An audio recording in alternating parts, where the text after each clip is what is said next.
welcome to the live. Today is day 5 of the 5 focuses that you need to have in order for you to allow your freedom to get fixed rather than your freedom to be fenced out. If you are joining me for the first time, feel free to throw inside of the chat the words first time. If you're someone who's back again because you've already been here maybe on day 1 or day 2 or day 3 or day 4 or day 5, then write in the chat back again. It's my great pleasure to be with you guys and share with you throughout this live how you can fix the focus number 5 that will help you to not just survive but literally to thrive. So don't be shy.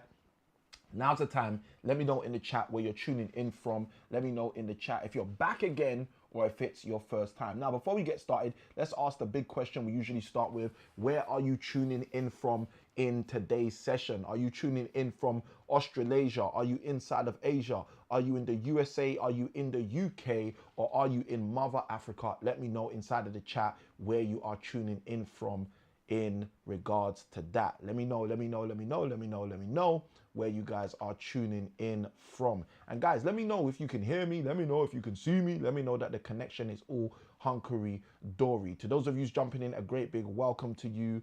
Y Guy, welcome to you. LOL, welcome to you. All of the names, so many names. Multivitamin Cap, welcome to you. Tara, welcome to you. Wow. So many names inside of the chat. Welcome to you guys as you jump on in. Now, again, I asked a moment ago, I will ask again. Let me know where you are tuning in from. Are you in the UK? Are you in the US of A? Are you in Australasia? Are you in Asia? Are you in Mother Africa? Wherever you're tuning in from in today's session, feel free to let me know inside of the comments as we jump deeper into today's session. Because in today's live, we're going to be tackling the 5th out of the 5. I shared with you on the 1st of the month that we're going to be talking about 5 specific things. Welcome Samuel, welcome Francis, welcome to all of you guys as you jump in. Feel free to say hi inside of the chat. Feel free to let me know where you're joining from. Are you in the UK? Are you in the US of A? Are you in Australasia? Are you in Asia? Let us know inside of the chat with that. Now, we started this process on the 1st of the month. And on the 1st of the month, we spoke about a very simple conceptual idea. And that simple conceptual idea we spoke about at the start of this month is that there are 5 things that once you focus on, you will be able to fix the freedom in your life. We're currently in a time of turmoil. If you think about what's going on in the world, if you look around in the world, welcome Rosette. Is that Rosetta? Welcome Rosetta.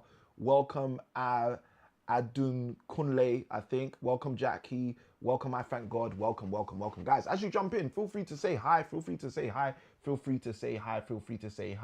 Rosetta Dudgian. I don't know if I'm saying that correct, but Rosetta, thank you for deciding to follow the host. We appreciate you. And guys, I'll probably forget this, so let me say this now. Rosetta's just reminding me, feel free if at any time throughout this live you get value to hit the like, to press subscribe so you can be a part of the tribe. Depending on whatever platform you're on, you can follow the host and do all of that stuff to do the most. All right, Jackie, thank you for following the host. Appreciate you. And Rosetta, thank you for saying hi. Hi back to you and welcome to the live. And for those of you who are jumping into this live, if this is your first time, feel free to write the words first time. If you're someone who's back again, feel free to write the words back again. It'll be great to see who's back for the 5th day because we've been rocking for 5 days. This is day 5, guys. Who's back for the 5th day of the 5 focuses to allow your freedoms to start coming in and get fixed rather than to be fenced out. So if anyone's looking forward to that, just write I am in the chat. Tasha says first time. Tasha,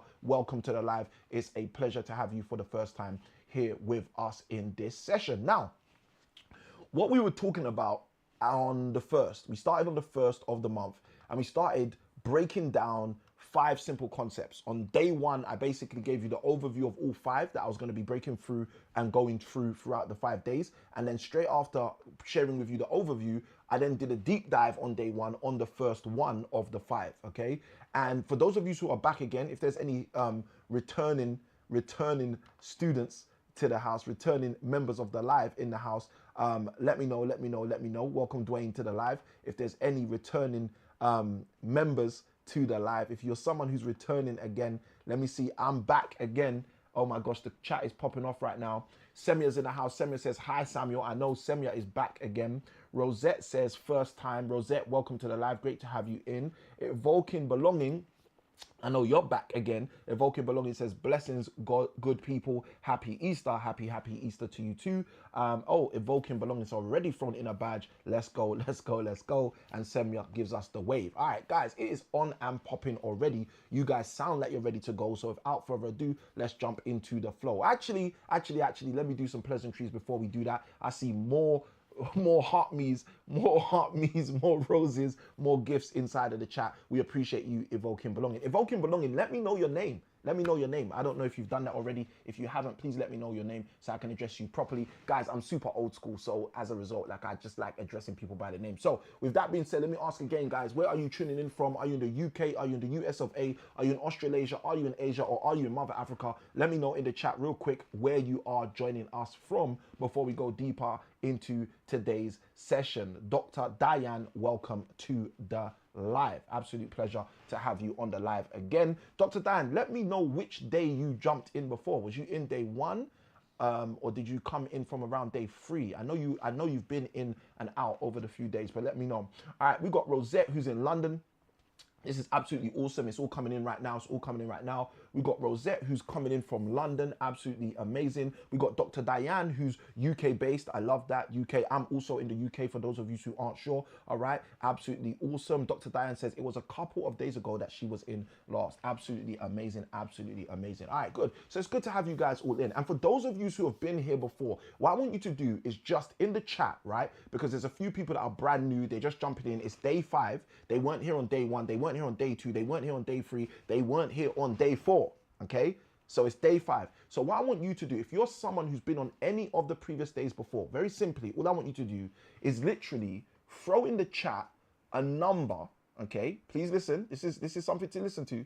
Throw in the chat a number between 1 to 10 to represent how you've found the discourse, dialogue, and the deployment of what we've been sharing over these 5 days. Okay, this is day 5. This is the last day, right? So you guys who have been here before, 1 symbolizes Samuel. I don't even know why I jumped into the live again. 10 symbolizes Samuel. I was looking forward to day 5 because I've been tracking all the way through, all right? So let me know from a scale of 1 to 10, how would you rate what we've been sharing so far for these days? Okay, let me know. Shah blows up into the house. Let's go. Shah jumps in out of nowhere and says a 10. All right, absolutely awesome. Shah, thank you ever so much for letting us know. Dr. Diane says a 5. Oh my gosh, we're being mediocre right here. All right, Dr. Diane, please let us know what we didn't do and what we should have done in order to get you to a 10. Semya says 10. Semya says 10. I feel a little bit okay right now because I know Semya's been with us since day 1. I know Shah's been with us, I think, since day 1. Shah, let me know if you came in on day 1 late. I think it was late in day 1, but you've been with us since then. But let me know. All right. Tasha says, I'm in Manchester. I have no clue what this is about, but you sound educated, so I'm staying. All right. It depends what you mean by educated. If you mean someone who's qualified and studied degrees, well, then yeah, you can say that's me. I've got about 4 of those on the wall over there. You guys see, I don't put the camera to have an angle where you guys can actually see my degrees, all right? And that's because I'm not really feeling my degrees like that. Let me see if you guys can see my wife's degrees, because my wife's degrees are actually in the studio, funny enough. Let's see. You can't actually see it from that angle either. No, you can't. All right, sorry. So we don't have any of the camera angles for you guys to see the degrees. And the reason we don't do that is because the degrees, in my mind, are not someone's real qualification. We can go into that later on today if you actually want. And actually what's interesting is what we're going to be talking about today actually will border on that, whether we go into it or not. All right, so for those of you who are back again, throw your grade inside of the chat. 1 for Samuel, I don't know why I'm here again. 10 for Samuel, you know what, I had to be back again. I'm looking so forward to what you're going to drop today. Throw your grade inside of the score. We had a 10 from Semya, we had a 10 from Shah, we had a 5 from Dr. Diane, and it is on and popping in the chat. Let's go. All right, let's see what Dr. Diane says. Let's do a quick evaluation before we jump into the transformation. Let's go. Dr. Diane says, it's only because I couldn't stay for long. See, so then that means, Dr. Diane, it's you who gets the 5, not us who gets the 5. Come on. Let's go. She says, but I was inspired to reach out. I DM'd you. Okay, I'll look out for my DMs. I'll definitely look out for my DMs. Sometimes I have members of my team in the DMs as well, but I will look out for my DMs to see what you've got to share, and I will definitely connect with you up in there. Shah says, yes, day one, just in my time. Just came on when you came on. I love that. I love that. I love that. I love that. All right, Dr. Diane says, real talk. All right, okay, it's popping. It's popping. It's popping. It's popping. I love that. Dr. Dan says, take time with me, take time with me, take time with me. I will do, ma'am. I definitely will do. All right, guys. So it sounds like you guys are ready. It sounds like you guys are ready. Oh, my guy is in the chat, Mr. Napa at that. King Napa, great to have you on the live. Great to see you. I know you might just be jumping in real quick, but always a pleasure to have you around, my bro. Always a pleasure to have you around, my bro. And guys, for those of you who do not follow Napa, Napa is someone who coaches people on property as well. We haven't even caught up in a little while, Napa, so it'll be good. Hit me up in my DMs. Let's catch up. Let's see what you're up to. I'd love to have a catch up. All right, this is the author of the book, The Rent to Rent Blueprint. Correct me if I'm wrong, Napa. I'm sure that's the title, The Rent to Rent Blueprint and The Rent to Rent Blueprint Part 2. Okay, so Napa is someone in the community who's also adding value to help people move further, faster in their future. So guys, without further ado, let's hit those likes. Let's hit those likes. Let's hit those likes. Oh my gosh, we got Tiana in the house. She's back again. Tatiana, welcome to the live. She says hi. Tatiana literally was the first guest we had throughout this 6 days now, who literally came on stage yesterday and actually shared her question live with the audience. So Tatiana, welcome and well done for being so bold to do that yesterday. All right, let's go. My man Napa says, let's definitely catch up, my bro. It's been a while. Yes, champion, it has been a while. All right, we got Rav in the chat as well. Rav with those interesting comments. Rav, just make sure you behave yourself so you don't have to get told to exit out of here. All right, let's go. Dr. Dan says, also, your energy is too stimulating for me when I'm preparing for slumber, but I'm back. Let's go. Let's go. I love that. I love that. All right, guys, here's what I want you to do. I want you guys to start hitting the like, hitting subscribe, hitting the follow, hitting whatever you need to, hitting the share if you care that someone out there needs to hear what we're about to drop up in here. All right. And we are going to jump straight into our day five. So you can thrive, not just survive, as it pertains to the focuses that will shift your freedom. Now, we started a few days ago, it was on the 1st of the month, talking about the 5 focuses that if you focus on, they will shift your freedom from being fenced out and allowing your freedoms to actually be fixed. If anyone remembers what the first freedom was, where we broke it down on day 1, if anyone remembers what the first freedom was when we broke it out in day 1, let me know in the chat what was the first freedom. And if you don't know, just put in the chat. I think the youngsters today, they use the terminology IDK, all right? And that stands for I don't know. I literally found it out a few months ago, and it was so exciting to me just to find out some youth slang. Since I haven't been working in schools, I don't find out the youth slang anymore. Welcome Lola Gets to the live, right? So let me know in the chat if you guys know what was the first of the 5 freedoms that we began to cover specifically on day 1. And if you don't know, because you're brand new, you're just jumping in right now, feel free to write in the chat IDK, which stands for I don't know, and then I can actually tell you so. Let's go, let's go, let's go, let's go. All right, Tiana, thank you for sharing the live. We appreciate that. That's absolutely amazing. And guys, for those of you, if you know that you've got some value whilst being tuned in to this particular live or this series of lives or any live I've done in the past, guys, hit the share, because that just shows that you want the platform to understand that someone else like you should hear what we're walking through. All right, so with that being said, let's jump right in. So the first of the 5 focuses that we went into was the focus of mindset. Okay, I used to spell, now I just read about it. Okay, we spoke about the focus of mindset. I explained to you on day 1 how mindset is actually the foundation to any form of freedom that you're actually going to have. And I'm going to share something with you because I want you to understand something, right? There's a man whose name is Nelson Mandela.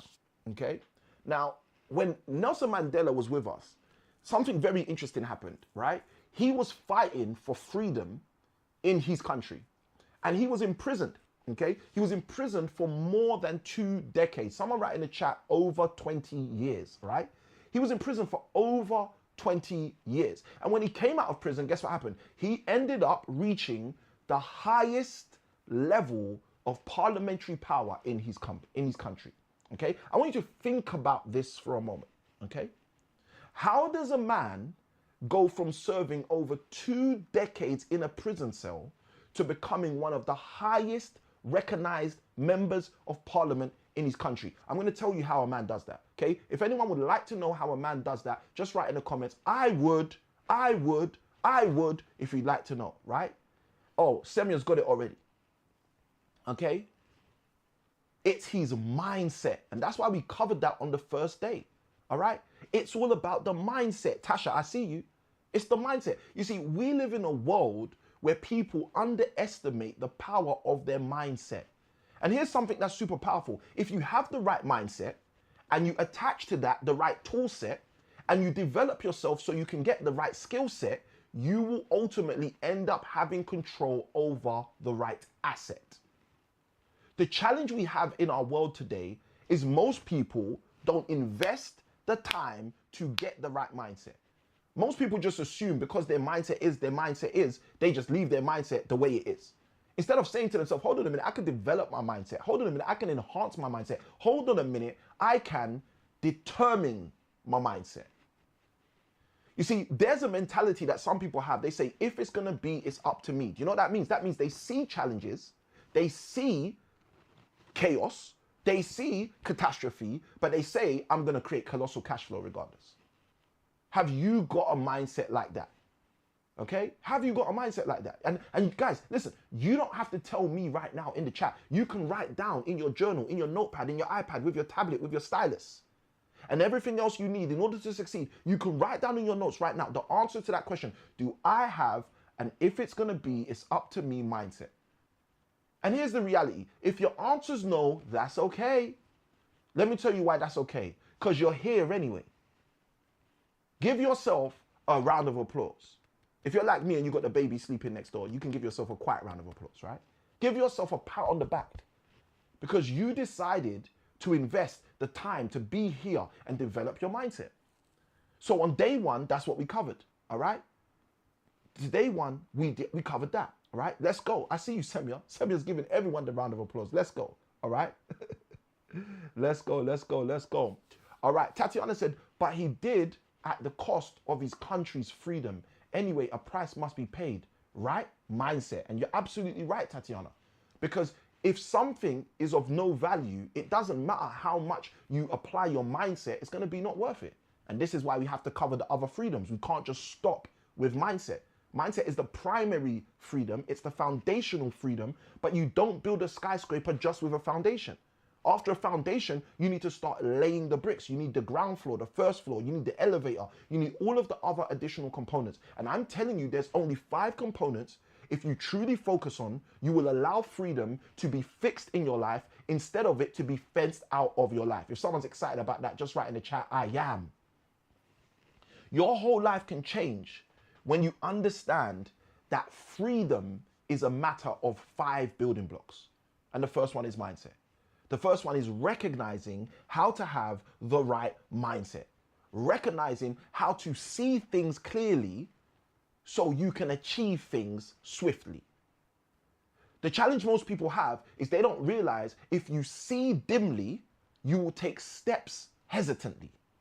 But when you see clearly, you take steps swiftly. Oh, if someone can say to themselves, you know what, Samuel just hit the nail in the head right there. He just said this simple line, but that simple line defined nearly every single thing I've gone through all of the life of my time. I want you to think about that. Tasha, thank you for following the host. Let's go. Tasha finished it. Tasha, you just finished me. And you also finished me because I did a YouTube video today, which I released today. Oh, I said the platform. I did a video today, which I released on the Red platform. And the title of the video was Enough is Enough. And you literally just said, enough evidence, follow it. Let's go, all right? Congratulations for following, for all of the value that you have signed up to get. Let's go. So guys, I want you to understand something. We live lives where because we don't see clearly, guess what we do? We take hesitant steps. We take stutter steps, okay? Have you ever heard of that saying, 1 step forward and 2 steps back? Do you know what 1 step forward is and 2 steps back? 1 step forward and 2 steps back is a life full of hesitant steps. Now, why would you have a life full of hesitant steps? I'm going to tell you. Because you're going through what they call the cycle of sameness. The cycle of sameness is when every single day plays out the same way. You're getting up at 6 a.m. You're rushing to get to work. You're on that same bus with the same people. You're saying to yourself, what am I doing here? I'm not supposed to be here. You're daydreaming of a better life. And here's the thing that's crazy. You can see the better life in 3D. You can literally see what that better life looks for you and what it looks like for me. But yet, you will still stick yourself in a cycle of sameness. So the question is, how do you change that? Okay? How do you change that? How do you change that? Let's go. Oh, the chat is popping off. Zach is in the house. Zach, welcome to the live. Zach says, hi, uncle. What would you say is the ideal mindset approach to take when working in real estate? What I would say to you, Zach, is go and watch the replay of day one on the red platform and leave a comment after you've watched that replay and say, uncle, I've watched day one replay. Okay? Because day one, we unpacked mindset to a whole level. All right? Semya was with us on day one. Shah was with us on day one. Those of you who are with us on day one, let me know if day one did the job. Let me know. Let me know. Just let me know in the chat. Let's keep it pushing, right? And Semya's absolutely right. She said, Zach, you're in the right place. Stay tuned. Let's go. Let's go, let's go, let's go. All right, I love having a great community in this environment. Let's go. All right, so let's go deeper. So day one, we covered mindset. Then we shifted gears. We said, you know what? We want to do a little bit more right now, okay? We want to go to day two. What did we do in day two? Does anyone remember what the second freedom was in day two? And I said to you at the start, I said, listen, guys, when I say these freedoms, you're not going to understand them. You're going to think this has got nothing to do with me. This has got nothing to do with elevating my freedom. I've never seen that word like this before until I broke it down for you. The second of the freedoms was marketing. Okay? Oh my gosh, Shah, we got the students in the house. Let's go. We have the students in the house. Shah says marketing. Let's go. Let's go. Semya says marketing. All right? Just to help you, Dr. Diane, it's the same as the black platform name. At Samuel I Can Win. Samuel, I for indigo, C for cash flow, A for A, N for N, W-I-N for win. Let's go. All right? So the first one on day one was mindset. The second one was marketing. And I shared with you through the process of marketing that marketing is not what you thought it was. Marketing is not what we've been sold on that it is. Marketing is just telling everybody what you do. And if you understand what I broke down on day two, I said, here's the thing that's funny. Everybody is always telling everybody what they do. The people that jump into a live and write troll comments, guess what they're doing? They're telling everybody what they do. Hey, I'm a troll. That's what they're saying. Okay? The people that jump into the live and operate with comments that are assisting other people, the people that are encouraging other people. Guess what we know about Semya, guys? Someone tell me, based on this comment, what do we know about Semya? Okay? Someone tell me what we know about Semya. Hey guys, let me ask you this. I just asked a question a moment ago. I said, listen, what did we cover on day two? What did we cover on day two? Shah, first person to answer. He threw in the right answer. What do we know about Shah? What do we know about Shah, guys? Tell me in the chat. I want you guys to understand how life works. Everybody is marketing every single second of every single day, even in your sleep. Oh, I know. You're thinking, Samuel, you took it too far now. Even in your sleep? Even in your sleep? Oh, let me take the mickey out of myself a little bit. You know when I wasn't taking care of my body weight, right? I used to go to sleep and snore. And you know what would happen? My wife would tell me off the next day. Do you know why? I was telling everybody what I do. That's marketing. Even in your sleep, you're marketing. You're telling people if you do take care of yourself, if you don't take care of yourself, you are showing people what you do in every instance, even in your sleep. Oh, Shah had to get me. Shah came. Semya and Shah are throwing in the smiley face. Oh, Samuel, you like finishing yourself. Yes, because guys, I want you to understand how real this is. Don't let yourself off the hook. Don't tell yourself, oh no, you know what, this works for them, it doesn't work for me. Marketing is simply telling everybody what you do. And here's the thing most people don't realize. Every one of us are doing it anyway. So here's a question. If you're doing this anyway, surely you'd want to do it your way, rather than have it be done to you a way that is serendipitous, has nothing to do with you. You've never had a clue. You've never said to yourself, you know what, I actually want to be the actual engineer and architect of the marketing that I'm doing. I don't want to get into an elevator with someone else and they pick up a vibe about me that I'm not attempting to share with them about me. Our marketing session was quite deep. You can tell I'm getting excited, right? And the reason I'm getting excited is because I have seen how with my high level clients, right? This is outside of these lives, right? But with my high level clients, people that pay tens of thousands of pounds for me to coach them, I have seen how when I shift their gears by giving them our marketing system, their whole life changes. It's one simple shift, but their whole life changes. Oh, if anyone's looking for some life change, just write I am in the chat. If anyone's got that feeling in them like, oh, you know what, Samuel, I think you're talking to me. I think I need some life change. Just throw the words I am in the chat. Let's go deeper. So day 2, we covered marketing, and then we went further. We went into day 3. Does anyone remember what we covered on day 3? Does anyone remember what we covered on day 3? Because after marketing, we shifted into a concept, one of the ones I love the most, which is managing. Managing, okay? We went on to speak about managing. Look at me, I used to spell, now I just think about it. We went into a concept about managing. We started breaking down what managing was. We started breaking down how you can manage, what managing looks like. And specifically, I focused on managing relationships, how you can manage relationships. And I shared with you guys, there's a reason that for years before every one of us were born, there's a saying, they say, it's not what you know, it's someone finish that sentence. It's not what you know, it's someone finish that sentence. Why do you think they've been saying for decades, for centuries, it's not what you know, it's who you know? Why do you think they've been saying that for so long? I'm going to tell you why they've been saying that for so long. Because it's about managing relationships.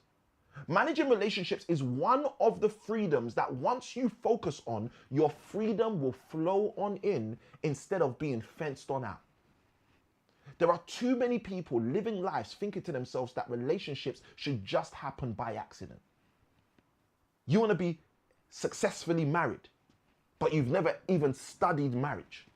And I get it. Someone's going to say, oh, Samuel, where do you go to study marriage? I've never seen a marriage course in a university. You don't have to go to university in order to get yourself a marriage degree. Okay? And this is why when I was asked earlier, I can't remember who asked it. It might have been Tasha. I don't know who asked it. Someone said, you sound qualified. I'm staying on the live because you sound qualified, right? Okay, let me see if I can find it. Here it is. It was Tasha, right? She said, you sound educated, so I'm staying. And this is why I said to you guys, what we're going to be talking about today is going to border on, it's going to touch and connect with the thought process that we live in the world, where we believe that qualifications are indications of someone's education. But let me tell you something. Qualifications may be indications of someone's formal education, but they are not indications of someone's ability to create a transformation. Let me say that again in case you need to pick up your pen. Qualifications may be an indication of someone's formal education, but qualifications are no way, shape, or form an indication of someone's ability to create for you a transformation. Oh my gosh, I'm ready to go in right now. If I can go in, someone say go in. Star says fact. Star, welcome back. Great to have you back on the live. Tiana says that's so right. Let me go in. You guys want me to go in. I'm going to go in, right? I didn't even see the comments go in. I can feel the energy. You guys want me to go in. I'm going to go in. Let's see if there's any comments saying go in. Let's see. Or is it just me? All right. Tasha says go in. Star says go in. Okay. I wasn't alone. I thought I felt that. I thought I felt the go in before the comments even came in. All right. Let me give you an example.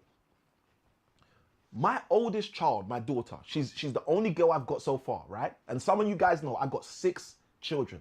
She's my oldest. She's 12 years old right now, okay? And let me tell you something. The day she was born, okay, let me even ask you, let's do this. Let me ask you this, right? When my princess was born, the day she was born 12 years ago, did she have any qualifications? Someone write in the chat. Did she have any qualifications? Let's even take a poll. Let's take a poll. Yes or no? Yes. The day your daughter was born, she had qualifications. No, the day your daughter was born, she had no qualifications. She hadn't done any degree. She hadn't been to college. Come on, guys. Give me the facts in the chat. You guys have got it. The Star's got it. No, she didn't have any qualifications. Shah's got it. No, she didn't have any qualifications. So let me ask you a question then.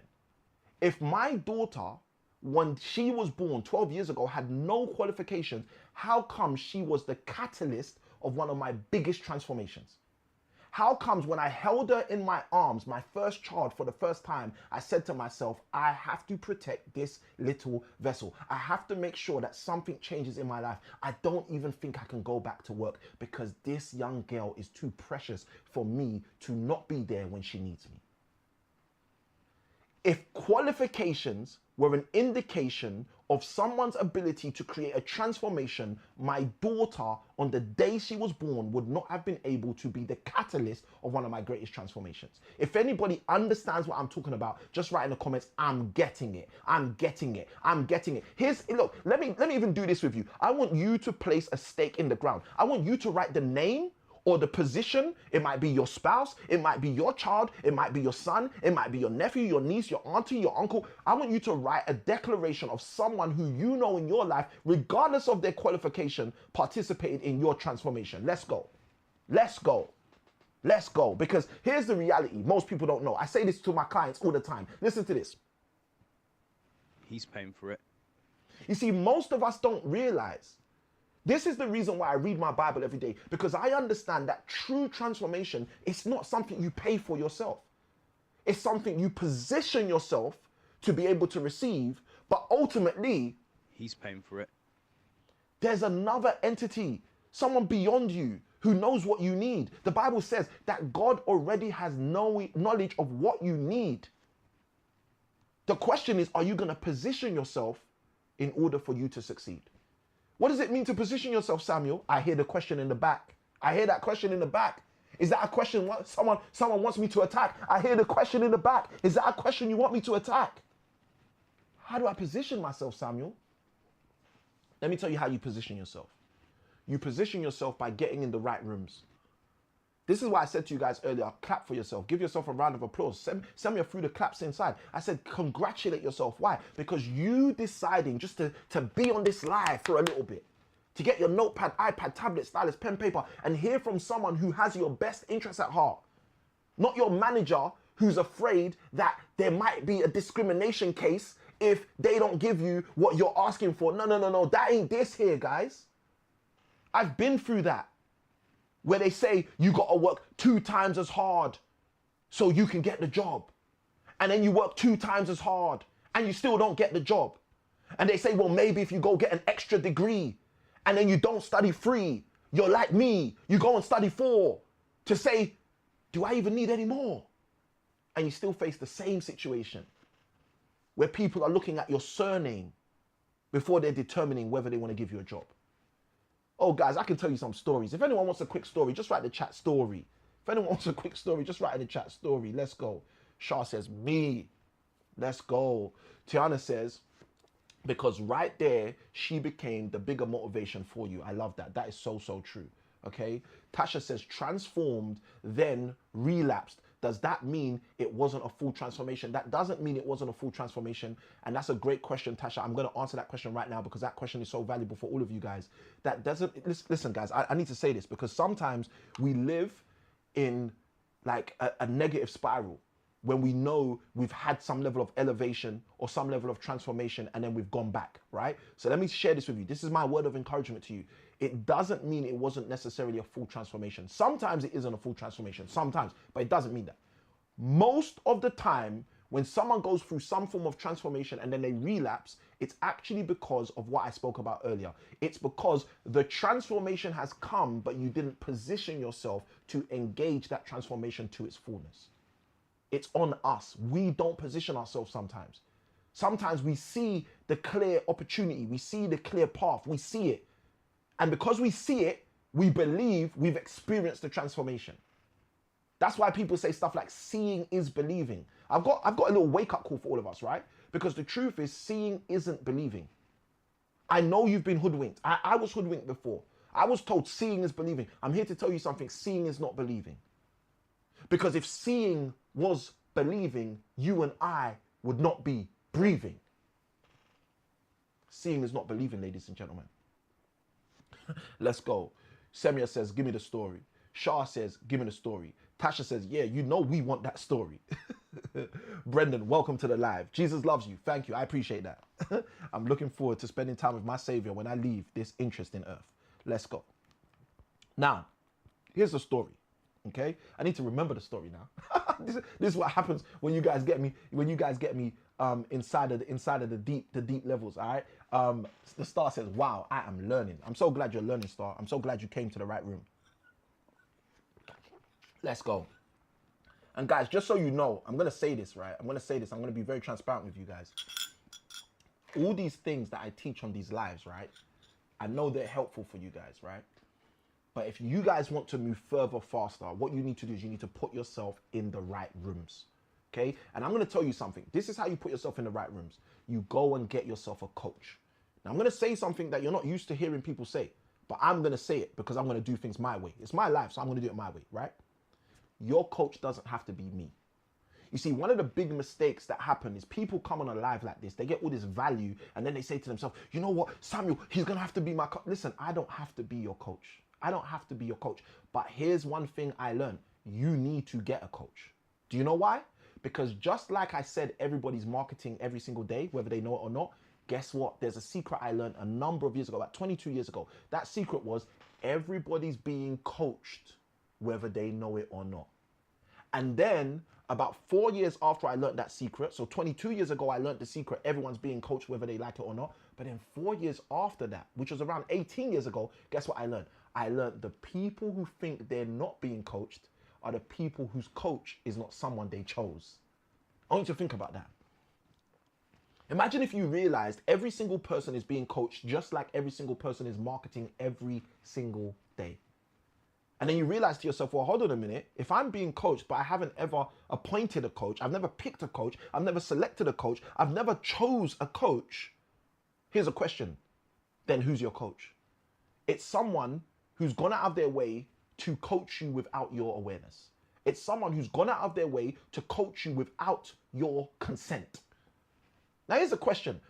Why would someone want to coach you without your consent? Oh, snap. Just as I asked that question, I heard a verse from the Bible. It's found in John chapter 10, verse 10, all right? And you can go read that in your own time. But John chapter 10, verse 10 tells you exactly why someone would want to coach you without your consent. Does anyone want to know what it says? Someone write in the chat. What does it say? What does it say? What does it say? And I'll let you know what it says in John chapter 10, verse 10. Let's go. So we covered day 1, mindset. We shifted gears in day 2, and we covered marketing, okay?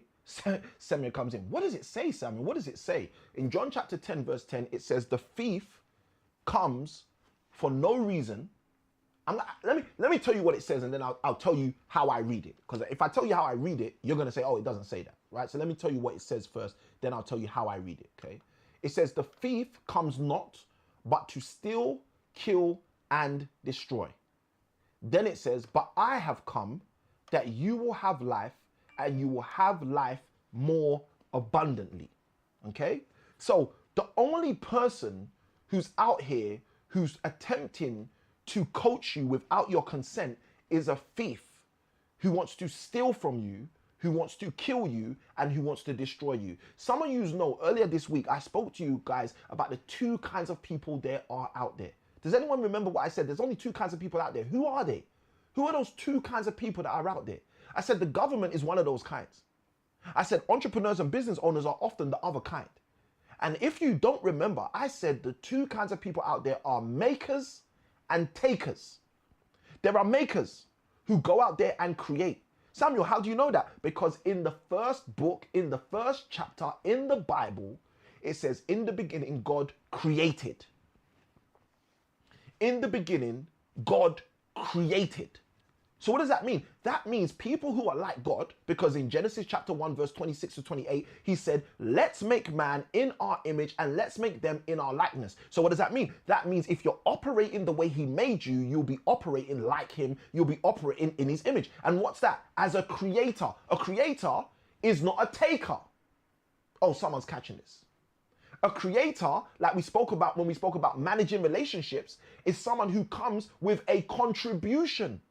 Is someone who's ready to have a collaboration, who's someone who's going to live out their conviction. Oh, someone remembering the notes from day 3. That's the difference. I want you guys to start understanding the difference. Like all this stuff I'm sharing with you guys, I don't make this stuff up in my head.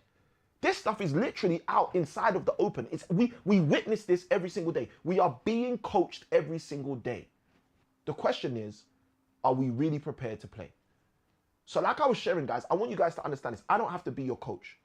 But the fastest path for you to have success is for you to get a coach and for you to take your coach seriously. And I know some of you don't get it. I know some of you have never had a coach. So for you, it's like, it's so far what I'm talking about. So let me bring it all the way home. Someone write in the chat the word home, home, home, home, home. Let's go. Let's go. Just a Girl Buys. Interesting name. Just a Girl Buys. Let me know your name so I can address you properly, please. So I can address you. I'm super old school, please. So I can address you properly. Just a Girl Buys says, OMG, I met you in Cambridge years ago at a PIN meeting. For those of you who don't know what PIN is, PIN stands for Property Investors Network. That was probably a meeting I was probably speaking at as the main presenter, which is interesting. I remember that PIN meeting in Cambridge. If it was in Cambridge, that means the host was Christine. And I remember when Christine invited me, you said you shared so much value. Thank you ever so much. Thank you ever so much. Just a Girl Buys. Just a Girl Buys. Let me know your name so I can address you properly inside of the chat. Shah said it. Givers and takers. Let's go. All right. Givers and takers. Oh, nearly right. Laugh at that. No, you were good. You were close enough. You were close enough. Tasha says, wow, okay, she's getting value. Oh, here we go. Semia says, Samuel, there's another testimony that enters into the chat, right? Now, the reason Semia is saying that is because earlier this week, one of the students from one of the schools I used to work in literally gate crashed our live and was like, Mr. Akinwin. It was a lot. It was a lot, right? But why does this stuff happen? I'm going to tell you why this stuff happens. This stuff happens because when you plant enough seeds of goodness in people's lives, people end up coming back. What did I say to you guys earlier this week? Every seed produces a tree and roots produce fruits. So when fruit of Samuel Ikanwin's work comes back to say, wow, I remember meeting you in Cambridge. I remember where I met you and you gave so much value. Roots produce fruits. And like I said, guys, you are always telling people what you do. If in the Cambridge PIN, I wasn't telling people what I do you think Just a Girl Buys could come here and say, oh, I recognize you?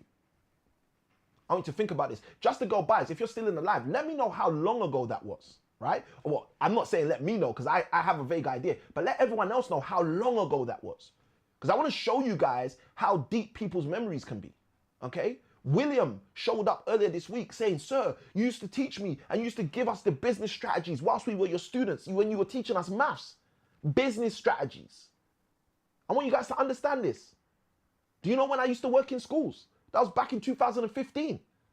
That's over 11 years ago, but William remembers. Why? Because we are always managing relationships. And if we're not doing it properly, guess what? We're flopping our freedom instead of fixing our freedom. We're always marketing. And if we're not doing that properly, we're flopping our freedom instead of fixing our freedom. And we always have to do it out of our current mindset. Hope you guys are getting value. Hope you guys are getting value. Hope you guys are getting value. Let's go. Just to go by says, I believe this was about 7 years ago, actually. You are absolutely probably spot on. You are absolutely probably spot on. 7 years ago, but you still remember. Let's go. That's super powerful. All right. Just a Girl Buys. That's a whole mouthful. Let me know your name in the chat so I can welcome you into the live formally. All right, cool. Let's keep it moving, guys. Let's keep it moving. So we're covering the 5 focuses you need to have in order to allow freedom to come on into your life. All right. Nella. Am I saying it correctly? Is it Nella? Nella, am I saying that correctly? Let me know if I'm saying that correctly. Hopefully I am. Okay. If it's Nila, let me know. But I think it's Nella. All right. So Nella, let me know. All right. But Nella, pleasure to meet you. Pleasure to see you again. Pleasure to have you in the live. Guys, let's throw some emojis in the chat for Nella just to welcome her into the live. Let's throw some likes on the live just so that we can let the live know that this live show should go to other people who should also be tuned in with us as well. All right. I love that. So nice to see you again. Likewise, Nella. Likewise, virtually. Likewise. All right. Yes, correct. Thank you. Awesome. Awesome. So we got Nella in the house too. All right. So let's keep it moving. So we've been talking about the 5 focuses that you need to have in order to make sure your freedom can come on into your life. The first focus we covered on day one was mindset. For those of you who missed any of these, you can go back onto the red platform at Samuel I Can Win and just search 5 focuses and you'll see the 5 videos, right? So day one, 1st of April, we covered the first focus, which we said was your mindset. Day 2, we covered the second focus, which we said was marketing, okay? Nella, thank you for following the host. We appreciate you. We appreciate you so much. So second focus was marketing. And I shared with you guys, we're always telling people who we are every single time. We're always telling people what we do. So you might as well make sure that that work has been done up to you. Third focus was managing relationships specifically. All right. So Nella's just jumped in, like William jumped in earlier this week and said, hey, I've met you before. Hey, you've added value to me before. So guess what that means to every single person who's inside of the chat? Every single person in the chat, whether they're meeting me for the first time, whether they've only met me a couple weeks ago, guess what they realize? This is a guy who's been giving value before I met him. He didn't just start doing this morning. He's been doing this for some period of time. Nella says it must have been around 7 years ago. I shared with you guys that I worked in the school that William was in probably about 11 years ago. So this is a person who has over a decade of experience of adding value to people to a degree that those people will come back, find you, discover you, and say, hey, it's you. You've done this for me before. You've added value to me before. What is that, guys? That is marketing. What is that, guys? That is managing. That's managing relationships so successfully that people remember you or people remember me. I want you to realize this. And guess what, guys? You can do this. You can do this. This is literally what I teach business owners to do in my monthly membership program. How they can work all of these 5 focuses at such a high level that it's undeniable that people want to work with them. Let's go deeper, right? If we can go deeper, someone write in the chat the word deeper. Let's go. So mindset was day 1, marketing was day 2, managing was day 3, and then yesterday, day 4 was one of my favorite. We spoke about measuring, okay? Measuring. And I spoke to you guys specifically about measuring opportunities, okay? Tasha says, I am locked in deeper. Let's go. Welcome to the locking crew, Tasha. Semya says, deeper. Let's go. All right? So I shared with you guys yesterday about measuring. Measuring was such, listen guys, measuring is super powerful because it's the one thing, especially if you're raised in the UK or if you've been in the UK for longer than a decade, the UK tries to transform your brain out of measuring, okay? Samuel, what do you mean? The UK makes so much stuff hard through means of the governmental policies, through means of so much bureaucracy in this country. It attempts to make it difficult for you to succeed. Okay, now, why do they do that? I'm going to tell you why they do that. Because the UK has a monarchy. All right, oh, guys, if you want a real lesson right now, okay, it's going to take me like 2 minutes to teach this lesson. And this is a lesson I don't think I've ever taught live. And I don't feel even comfortable teaching this live because I don't know who's listening. But if you would like me to give you a powerful lesson in less than 2 minutes about why the UK seems so difficult for so many people, just write in the chat the word lesson. Okay, just write in the chat the word lesson. Okay, let's go. Tasha is first in. She says, yes, please. All right. Because here's the thing, right? I'm born and raised in the UK, born and raised in London. And guess what I've discovered? I've discovered that it is harder here than probably anywhere else in the world to succeed in terms of business, to succeed in terms of wealth, to succeed in terms of entrepreneurship. But I discovered why. Okay. And I didn't discover why because I'm some genius. I'm going to be very transparent with you guys because I know some of you don't know. Annie Panny, welcome to the live. Annie Panny, let me know. Is your name actually Annie? Let me know. Annie says lesson. Shah says lesson. Semya says lesson. Tasha says lesson. Everybody's ready. Semya says interesting, right? I'm going to tell you something. Like, I don't know if you've tried to succeed in different countries, right? Because here's the funniest thing. People fly from all over the world to get to the UK. There are 2 places in the world that people fly from all over the world to get to attempt to have a better life. The UK and the US of A. And here's the thing that's interesting. Most of the people that come to listen, there's an American dream. There's no British dream. I hope you understand that. So here's a good question. If there's an American dream, but there's no British dream, how comes people fly all the way across the world to go to Britain, just like they fly all the way across the world to go to America, where there's actually an American dream? I'm going to tell you why. Because people fly to the UK with hopes of having a better life and a better way. Now, you guys asked for the lesson. I'm going to give you the lesson. Please, please, if you've never had a notepad, iPad, tablet, stylus, pen, paper, and everything you need in order to succeed, when you've been on one of my lives, you need a notepad, iPad, tablet, stylus, pen, paper. You need something to take notes right now. I'm telling you. Mrs. Lady D, Inspirations, thank you for the gift. We appreciate you, and it's always great to have you in the live, right? Guys, I hope you got your little notepad or tablet. If you guys are ready to take the notes, if you're ready to take the notes, even if it's mental notes, just write I am in the chat. I am, because this lesson is going to be a game changer for you. Now, I'm a person who reads the Bible. I've told you guys this again and again and again and again, my friend. I read this book every single God blessed day. And I read it for multiple reasons. But one of the reasons I read it, thank you, Annie Panny, is so that I can find secrets. Okay? Now, some of you might be thinking, Samuel, so that you can find secrets. Why are you looking for secrets? I'm going to tell you why I'm looking for secrets. Watch this. Okay? I'm going to tell you. And then I'm going to teach you the lesson. Okay? I told you the lesson's only going to take 2 minutes. So I'm going to teach you the lesson straight after. And I'm so far off my notes, but it's okay. We're getting value today. All right? If someone's getting value today, just write the word value in the chat. If someone's ready for this, just write I am in the chat. Let me see some values and some I ams. Let me know I'm in the right place and the right space with the right people for tonight. Let's go. Okay? Now, again, before I forget, right? Guys, if you are getting value throughout this session, you know what to do. Hit the like, press subscribe, share it with someone in your tribe. You know what to do, right? Let me just remind myself, because if I don't say that, guess what's gonna happen? I'm gonna forget. Okay, so I don't want to forget. Semia says, I'm ready. Tasha says, this is value, okay? Mrs. Lady D throws in a rose. Thank you ever so much. I appreciate you. And Annie Panny decides to follow the host. Thank you ever so much, Annie. We appreciate that. Now, let's go deeper. I'm going to read a verse for you out of the Bible. It's in Proverbs 25, verse 2. This is a cheat code. If you've been going to church for any amount of years in your life, guess what? I can guarantee you, your pastor hasn't preached on this verse. You know why? Because if your pastor preaches on this verse, your life will change. Watch this. Proverbs 25, verse 2. Listen to what it says. It says, it is the glory of God. Do you know what glory means? Glory is weight. Glory is strength. Glory is power. Glory literally means like the excitement, the energy. It's the energy of God. It's the glory of God. It's the excitement of God. It's the weight of God. It's the strength of God to do what? Okay? Because most people have no idea what makes God get excited. Would you like to know what makes God get excited? If there's a God, some people don't believe there's a God, but listen to this. If there's a God, would you want to know what makes him excited? That's the interesting thing. Let me see in the chat, yes or no. I don't know about you, I know about me, but let's see in the chat. Let's take a quick poll. If there is a God in this universe, would you like to know what gets him excited? Would you like to know? Let me see a yes in the chat if you'd like to know. Let me see a no in the chat if you wouldn't want to know, right? Let me see who wants to know what can get God excited, okay? Oh, here we go. Samuel says, absolutely. She doesn't even give me the yes. She gives me the good old Jim Rohn. Of course, let's go. All right? Annie Paddy says, yes, I need to know. What gets my God excited? Let me tell you what gets Daddy excited.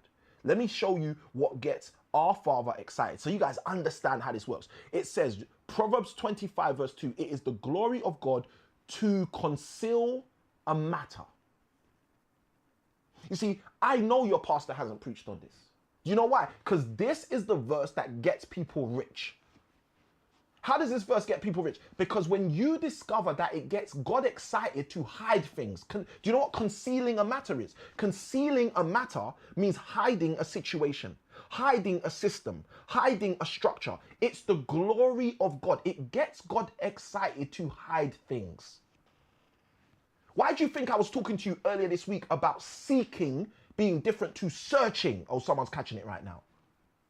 The reason seeking is so much different to searching is because most people search. But what did the Bible say about Jesus? It says he has come to seek and save the lost. Why does he have to seek and not search? Because like I shared when Samuel asked earlier this week, Samuel, what's the difference between seeking and searching? Seeking is looking with the intent only to find. Searching is looking without the intent of whether you find or not. The Bible says it is the glory of God to conceal a matter. God gets excited to find things. Now that hasn't answered the question yet, because the question was asked a moment ago. What was the question? I see that wow in the chat. What was the question? The question was, Samuel. Oh, this is so good. The question was, Samuel, why do you search the Bible for secrets? That was the question, right? If anyone remembers the question, just write in the comments, I do.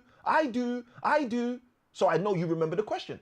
The question was, Samuel, why do you get excited to search in the Bible for secrets? Okay? Now, some of you have got it already, because I know I've got some smart people in this call. Some of you have already picked it up. Some of you have already like, hold on a minute. You just said that God gets excited to hide things. So secrets are hidden things. So okay, let's go back to the verse, right? Let's not make it up. Let's go back to the verse, right? Proverbs 25 verse 2. I read the first part to you. Let me give you the second part too. First part, it is the glory of God to conceal a thing. That means God gets excited to hide things. But watch the second part of the verse. But it's the honor of kings to search out a matter. Oh my gosh. Blue Magic decided to follow the host. Thank you. I want you to think about that for a moment. The Bible tells us it's the glory of God to conceal a thing. That means God gets excited to hide things, but it says kings should get excited to find things. Proverbs 25 verse 2 is the cheat code for me, it's the cheat code for you. God gets excited to hide things, and kings are supposed to get excited to find things. My job, this is why I say this all the time, guys, I don't make this stuff up. I find this stuff. I literally search, seek, and find this stuff. I start by saying to myself, okay, I wonder if I can see something. That's the search element. Then I start looking and I'm like, I'm not going to stop until I find something. That's the seek element. And then when I find something, I just start writing it. I'm like, what? How could that be there? And that there, and that there. And this is connected with that. And this is connected with that. And that's connected with that. And what? Oh, this is about my finances? Wow, my life's going to change. My life's going to change. If someone got some value, throw the word value in the chat. You guys told me you wanted the lesson. Let's go into the lesson real quick. 2 minutes, okay? I said it's going to take 2 minutes. Let's do this lesson real quick. All right, I see those likes. Let's go. Here's the lesson. I think I'm going to have to draw this. I'm going to have to draw this so you guys can see this properly, right? Let's break this down, okay? You guys said you wanted the lesson. Now, here's a secret I found. I told you guys I'm going to teach you this lesson in 2 minutes. I'm going to tell you, the lesson is going to show you why, the United Kingdom is one of the hardest places to succeed in the world, okay? In business, in wealth, in health, in relationships, okay? I'm guys, like I said, I feel uncomfortable literally sharing this on a live, but I'm gonna do it for you guys because you said lesson, all right? So let's do this. If you guys are ready, just throw in the chat the word ready. Let me get some readies in the chat so I know I'm in a safe environment. I know I'm with my people. I know my people want this. That's why I'm gonna give it to you, right? Let's go. I just read to you in Proverbs 25 verse 2 that it says that God gets excited to hide things and his kings get excited to find things. It's the glory of God to conceal a matter. It's the honor of kings to search out a matter, okay? So that's like a match made in heaven. God gets excited to hide things. I should get excited to find things. God gets excited to hide things. I get excited to find things. That's a match made in heaven, okay? If anyone understands that, just like I do. Now watch this. One of the secrets I found in the Bible is the way God does things, okay? So how does God do things? I'm going to show you, right? Matthew chapter 6, Jesus is teaching his disciples how to pray. I spoke to you guys about this the other day. He says to them in Matthew 6, when you pray, don't pray like those guys. Don't pray like the heathen who say the same thing again and again and again and think that because of that, God's going to be their friend. He said, instead, don't be babbling. He said, instead, pray like this. And then he gives them this framework. Listen to the framework. He says, Our Father, who is in heaven, who art in heaven, he says, holy is your name. So start your prayer, start your communication with God, recognizing he's the boss, you are not, right? Our Father, you are our Father. You're not just my Father, you're our Father. That means you're not only bigger than me, but you're bigger than me and bigger than everybody, okay? And you're here for all of us. You're not just here for me. So I don't have a selfish God, so I can't be a selfish man. I hope someone's catching this, right? This is why you can't just go out and kill people. This is why, oh Lord, I could go somewhere right there. Let's keep it moving.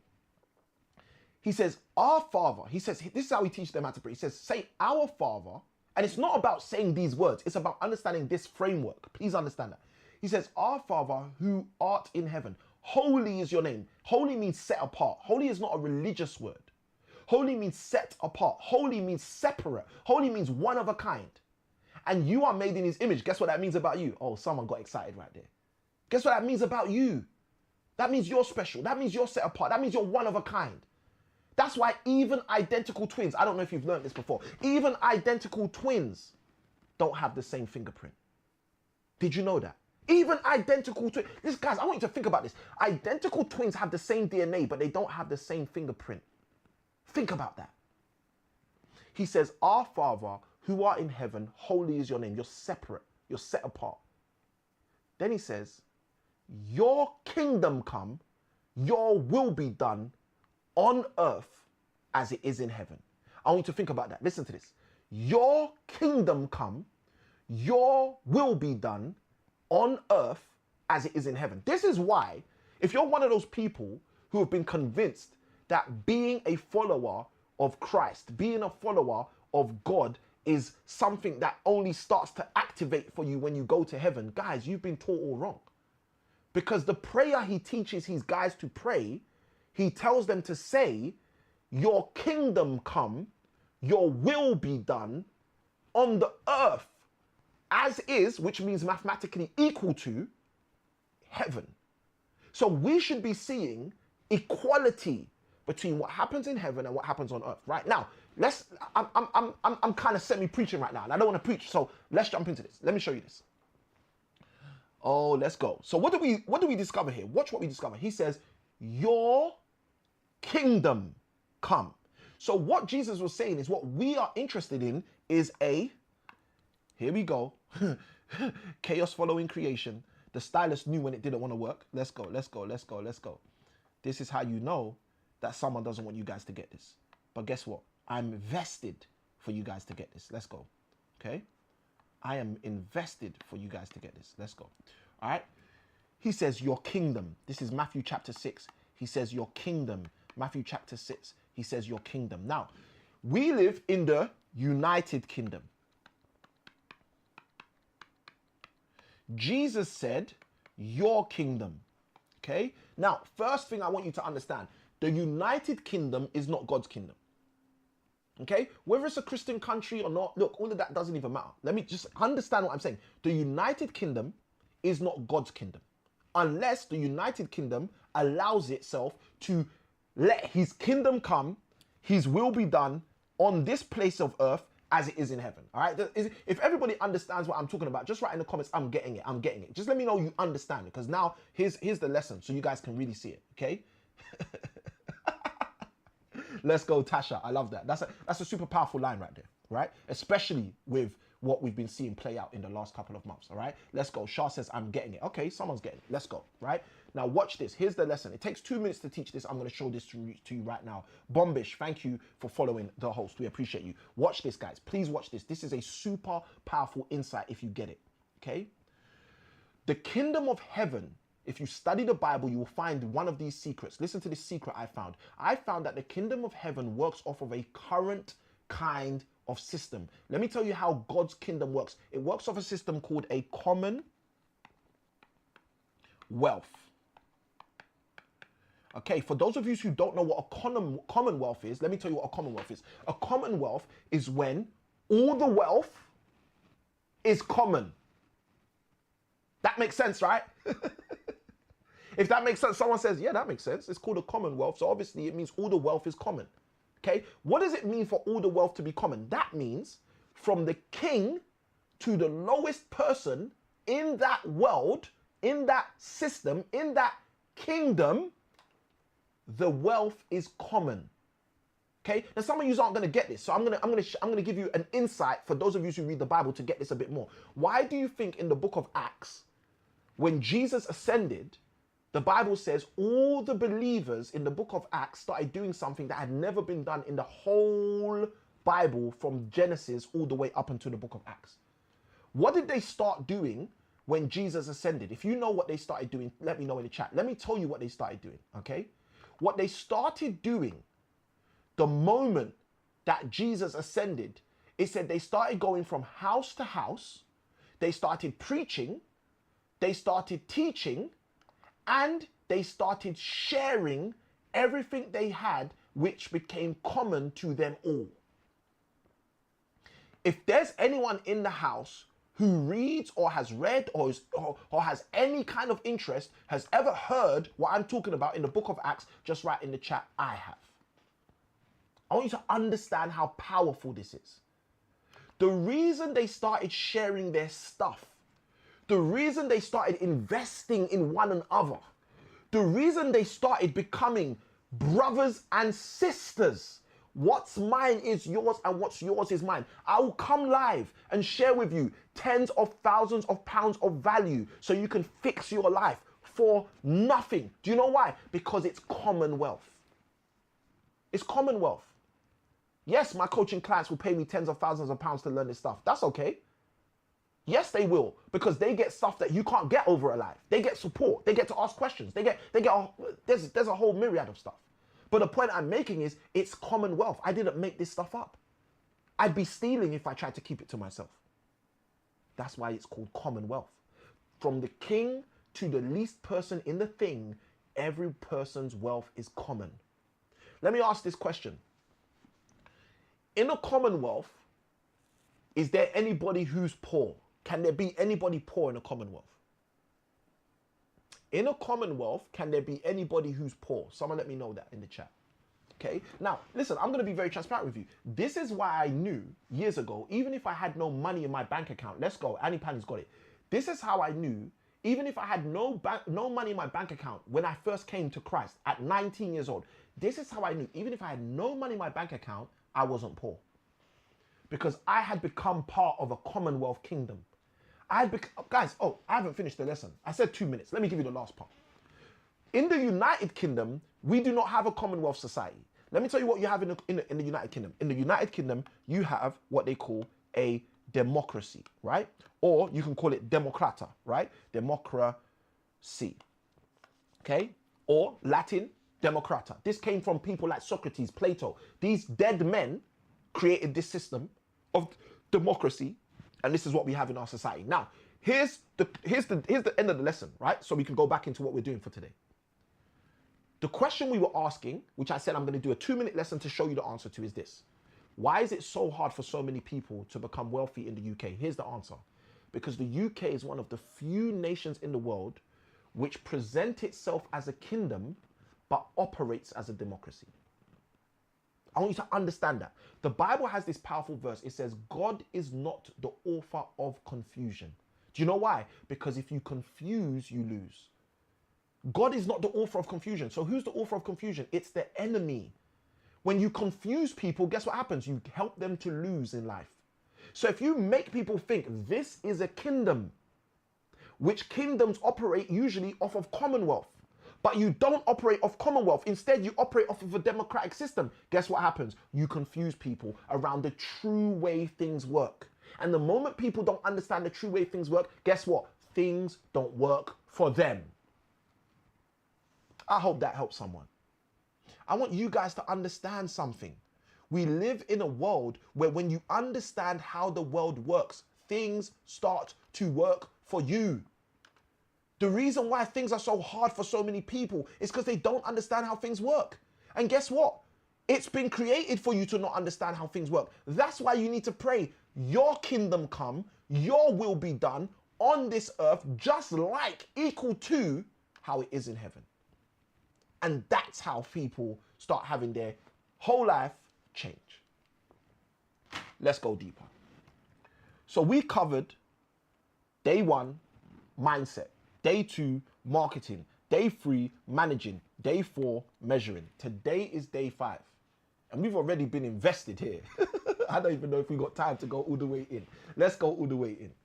Today we're talking about the last of the 5 features to focus on, and that is maturing. Someone write in the chat the word maturing. All right, day 5, we're talking about maturing. Now, what is maturing? Okay, most people think of maturing, they think about, oh, I'm an adult now, I'm mature. Okay, I'm an adult now, I know how to do things. I'm an adult now, I'm not a child anymore. Maturing has nothing to do with being an adult or being a child. Okay, maturing has nothing to do with being an adult or being a child. Samuel, what are you talking about? How can it have nothing to do with being an adult or being a child? My whole life I've heard that maturing is about being an adult or being a child. No, maturing is about development,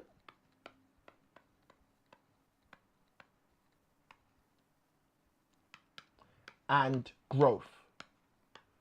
Okay, so here's my question. Is it only children that develop and grow? Okay, surely earlier on this week, I shared with you guys that in order for us to have some fruit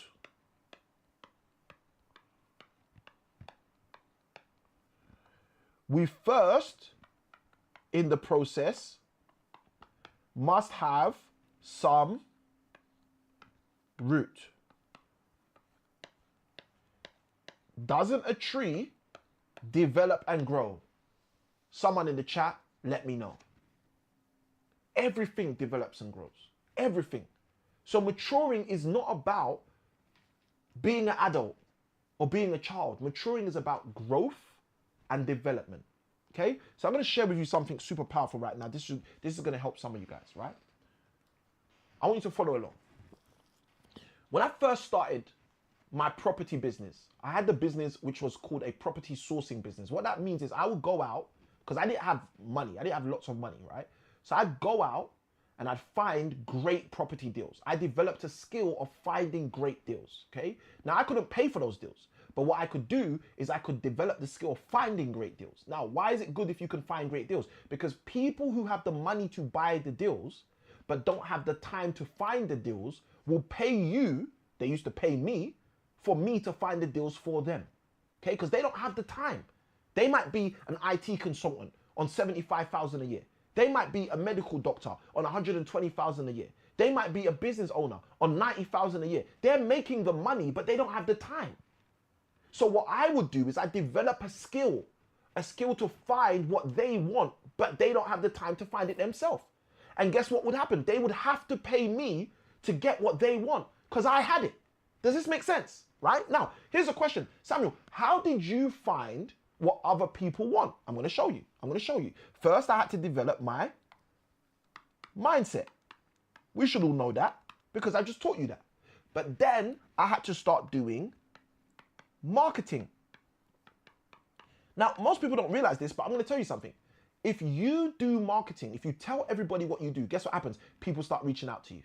Okay? I got a comment in the chat earlier. It was from Dr. Diane, right? Dr. Diane said, hold on, let me see if I can find it so I can show you, because I want you guys to understand how this works, all right? I'm going live. By going live, like I said, it's a form of marketing. If I go out of my house tomorrow and walk to a bus stop or walk to a train station or walk to my car and drive to a petrol station, I'm marketing because I'm in the world, right? I'm in the world. I'm always marketing because we are always marketing, whether we like it or not, right? So Dr. Diane sees me live and says, I was inspired to reach out, I DM'd you. So what is the natural thing that happens when you take your marketing seriously? People will reach out to you. And the moment a person reaches out to you, what happens? You now have a relationship that you don't have to. Or let me not even tell you what you should do. I don't know what you should do. I'm going to tell you what I do. Because if I am effectively marketing, the guaranteed next thing that's going to happen is someone's going to reach out to me and I would be wise to start managing that relationship. The natural thing that will occur to someone who is marketing is someone reaching out to them and they get the opportunity, someone who's marketing, someone reaching out to them and they get the opportunity to start managing. EQ123, welcome to the live. Thank you for letting us know. Networking, right? This is how it works. If you're following what I've been sharing with you guys these 5 days and you've got the right mindset, and then you say to yourself, now that I've got the right mindset, you know what I'm going to do? Tasha, I see you, Tasha. Tasha is getting it, right? Guys, Tasha's emojis for me were that whole, Samuel, you just rearranged the furniture in my head. But I want you guys to see how this works. Because some of us think, oh, Samuel's just taught me these 5 different focuses that are all completely separate. No, these 5 focuses are so married. Guess what? They're like dominoes. If you do the first one right, you're forced to do the second. You're forced to do the third. You're forced to do the fourth. You're forced to end up at the 5th. Guaranteed. You don't even have to put as much effort into the rest of them because you took focus and put energy into the first of them. Oh, someone's catching this right now. So you have the right mindset. And you start marketing. You realize every single place I go, I'm telling people who I am. So if I'm telling people who I am every single place I go, let me get more serious about who I'm trying to tell people I am. Let me understand who I'm trying to tell people I am. I shared with you guys earlier that if you're made in the image of God and he's holy, which means set apart, unique, one of a kind. You are holy. You're set apart, unique, one of a kind. If you walk in your holiness. But most people don't. Most people do what I shared with you guys the other day. They walk on the wide road to destruction. What's the wide road to destruction? It's trying to be like somebody instead of recognizing you're unique. Oh, this is getting me jacked up. So what would happen if you start realizing every single place I go, I'm telling people who I am, whether I like it or not? What would start happening? Let me tell you what would start happening. You would start to get the opportunity to be more purposeful about your marketing. And if you start being more purposeful about your marketing, guess what's going to happen? People are going to reach out to you. People are going to comment, EQ123, I've never met you in my life. I have no idea who you are. But because I am marketing, you are now communicating and giving me an opportunity to start managing our relationship and say, hey, EQ123, thank you for your comment. You said amen. Absolutely amazing. EQ123, let me know your name in the chat, please, because I am old school. I'm super old school. I like calling people by their name so I can welcome you properly into this live. EQ123, let me know your name, please. I can get to manage the relationship. Nats, thank you ever so much, Nats, for letting me know you're in the house. So now you start managing. But guess what happens when you start managing? Someone can now tell you, Samuel, listen, that thing you said hit me here. That thing you said, I needed to know about this. That thing you said, it relates to me here. Let me tell you what happened in yesterday's live. Yesterday's live, I'm talking about all this stuff. Specifically, we were focused on measuring, right? And I shared that I used to be a math teacher. I shared a whole bunch of stuff, right? Then we have an amazing lady jump into the live yesterday, right? And when she jumps into the live, I'm going to get her comment in a moment. Just watch this, just watch this, just watch this, right? She jumps into the live and I say, okay, guys, it's the end of the session. Any questions? Throw your questions in, throw your questions in, throw your questions in, right? Here she is, all right? I'm just going to put any of her comments up, right? Well, she's here, right? So Tatiana jumps in the live yesterday and she says, Samuel, I've got a question. So I'm like, okay, Tatiana, are you happy to come up? I'll bring you up on stage if you're happy to come up on stage. She says, I'm happy to come up on stage. She comes up on stage and she starts sharing yesterday about how she's a maths teacher, about how she's in a school, how she's got a child, how the school's trying to trick her into not giving her a promotion, but they're trying to promote other people who are less qualified than her. She's telling me the problem she's dealing with. Why? Because I was managing the relationship from the marketing. Now, let me tell you what happens next. Oh, someone's not ready for this. Someone's literally sitting there thinking, Samuel, this is too meta. Is this really what you're doing? Let me show you how the world works. So Tatiana says to me, she says, hey, Samuel, okay, I see you. Who's this? Black Rudolph. Black Rudolph. Let me know your name. Is it Rudolph? Let me know your name. I'm super old school. Black Rudolph says, yo. Okay. Tasha says, wow. Okay. Tasha's getting it. Tasha's trying to see this. So let's go to the next layer, right? I got the right mindset. I show up, I'm marketing. Because I know I'm marketing anyway. If I'm snoring, I'm marketing. If I'm adding value, I'm marketing. I get to choose when I tell people what I do. So from marketing, guess what happens? Someone reaches out to you. Guess what you start doing? You start managing. You start managing a relationship. Now, when you start managing the relationship, someone's going to tell you. If you got ears, the Bible says he who has ears, let him hear. If you got ears to hear, someone's going to tell you what their problems are. Oh, this is my problem. This is what I'm going through. I'm in this school. Okay, guess what you can start doing now? Oh, snap. Someone's got it. You can start measuring. Where's the challenge here? Where's the challenge that Tatiana's facing that I can help her with? Where's the situation that Tatiana's dealing with that I can make? Let me do it with the lights. That I can make. Let me do it with the lights. That I can make, let me do it with the lights, a win-win. Where's the thing she's going through that I can say to her, hey, Tatiana, you know what? This is what you need. This is how it's going to be a win for you and a win for me. This is how I can help you. Now, I helped Tatiana yesterday. How did I help her? I literally told her on the call, this is what you need to do in order to succeed. Tatiana, if you're still in the live, let me know in the chat if that is true or not. Those of you who were in the live with Tatiana yesterday, let me know in the chat if I helped her, if I literally coached her through what she needs to do. Someone let me know in the chat. Let me tell you what's so powerful. I said to Tatiana, in 5 years from now, where do you want to be? You know what she told me she wanted to be? She wanted to be, in 5 years from now, in 2031, she said she wants to be where I was in 2015. In 2015, I was working in a school as a lead practitioner. I was teaching teachers how to teach. in 2015. That's 11 years ago. She said to me yesterday, she wants to be in 5 years from now where I was 11 years ago. I want you guys to understand this. Shah was there. Shah said yes. Shah heard me break down and support her and help her yesterday. I want you guys to understand how this works. This is a complete systematic framework that every single person is living through, whether they like it or not. Every single one of us is marketing every day. The only problem is when most people reach out to you from your marketing, you don't start managing. And every single one of us who's smart enough to start marketing and then start managing, guess what happens? The only problem is for most of us, when we start managing, we're not listening enough to start measuring and seeing how we can help people.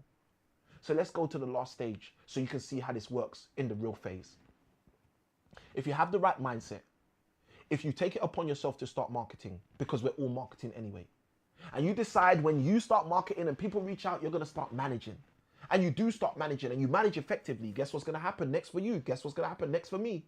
You have the opportunity to start measuring the opportunity. How can I help this person? How can this person be of service to me? How can we work together? How can we collaborate? Because I came with contribution and now I can walk out my conviction. This is what I shared with you guys previously. Bombish says, good. Bombish, let me know in the chat, what is your name, Bombish? I'm super old school. I like addressing people by their name. Bombish, let me know in the chat, what is your name? Let's go.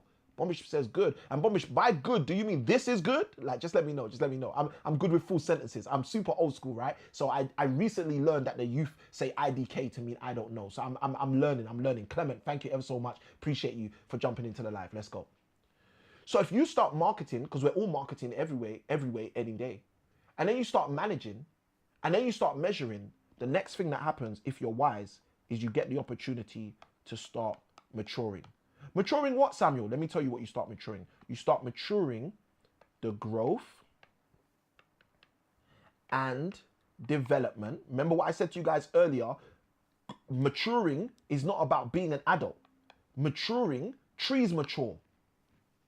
Everything matures. Okay? Everything matures. I like that. Thank you, Clement. Clement says, my good was because I like your lecture. Awesome. I like being here to serve you guys, right? So you get to mature. What do you get to mature? The growth and development of that relationship. The growth and development of what you measured. The growth and development of what you are going through in that conversation so you can create some form of transformation. Someone's catching this now. You see, the biggest mistake I see people make in business, the biggest mistake I see people make in their jobs, the biggest mistake I see people make in their approach to develop and create wealth in their life is they're thinking about themselves. And they're thinking so much about themselves that they can't effectively market to anyone else.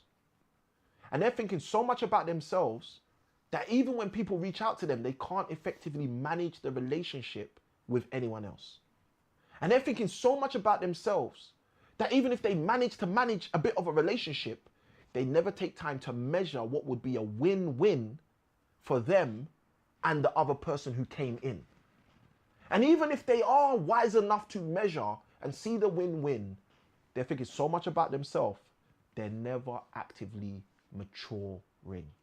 Now, here's a great question we should ask ourselves. Samuel, you've broken down some powerful stuff right now. Guys, if this was powerful, someone write the word powerful in the chat. If this was powerful, someone write the word powerful in the chat. If someone's learned something, just write I have in the chat. Let me know if this has been of value to you guys. Now that we've broken down these concepts, these ideas, we've spoken about the 5 focuses. Today's day 5, the last focus, which is simply, I love that, which is simply maturing.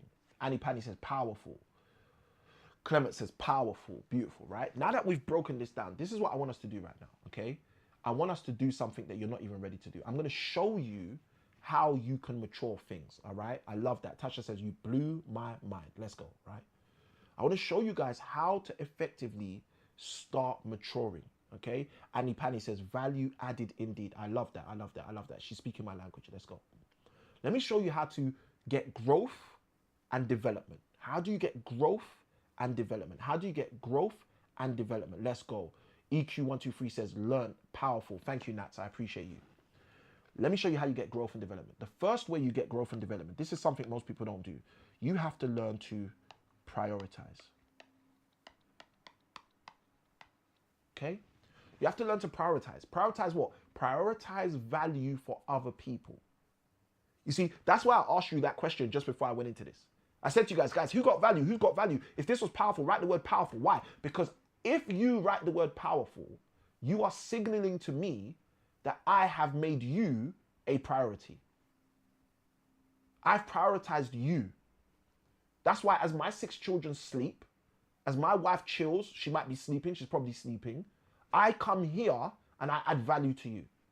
And this might not be the ideal time. Some of you might be thinking, Samuel, I'm up at 1 a.m. listening to this stuff. Like, this is better than anything I've ever heard in school. This is better than any lecture I've ever been to. This is better than any coach I've ever had. Okay, cool, I get it, right?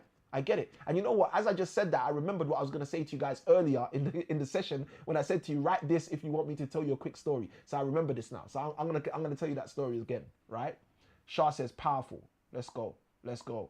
I love that. Clement says, maturing into my business. I love that. Tasha says, feels like it. Feels like it. Tasha, give me a full sentence. Let me know what you mean when you say feels like it. I need to get the full sentence. I really want to be clear on that. All right. Nat says, appreciate it. Let's go. Let's go. Look, Nat, I'm here for you. Oh, I get it. I get it, Tash. I get it, Tasha. I get it. Tasha says, it feels like you're prioritizing me. Okay, cool. I love that.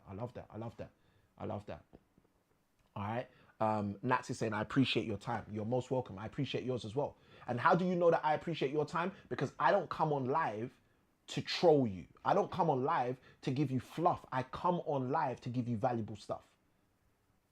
I know how many times in 2014 and 2015, when I wanted to become financially free, I would go on people's webinars, I'd go on people's courses. These are webinars and courses I paid for. And I would come off those webinars and courses many times, not all the time, but many times, thinking like I got bumped. Why'd you take my money, man? You should have made that free. That was so bad. And I made a commitment. Me and my wife actually made this commitment together in 2015. We made a commitment that when we become financially free, we will help as many people as we can. And we will not do what was done to us. We ain't jumping online to give people fluff. We're going to be giving substance, value, things that people can take away, chew, utilize, and say, you know what? This is good. This is good stuff. I can use this. I can use this to change my life. So the first thing you need to do is focus on prioritizing. Okay? Let me even write this another way so I can use it the way I want to use it, right? You have to make other people a priority. Now, guys, if you want the foundation on this, just put the letter F in the chat. F if you want the foundation. F for fullness, F for fruitful if you want the foundation on this, okay? Because it's one thing me saying to you, oh guys, this is what you got to do. But like I said earlier, guys, I don't make this stuff up. And if I show you where the foundation of this is from, then you guys will have a clear understanding of how this works. And if anything was to happen to me tomorrow, guess what? You can still go make this work for yourself, okay?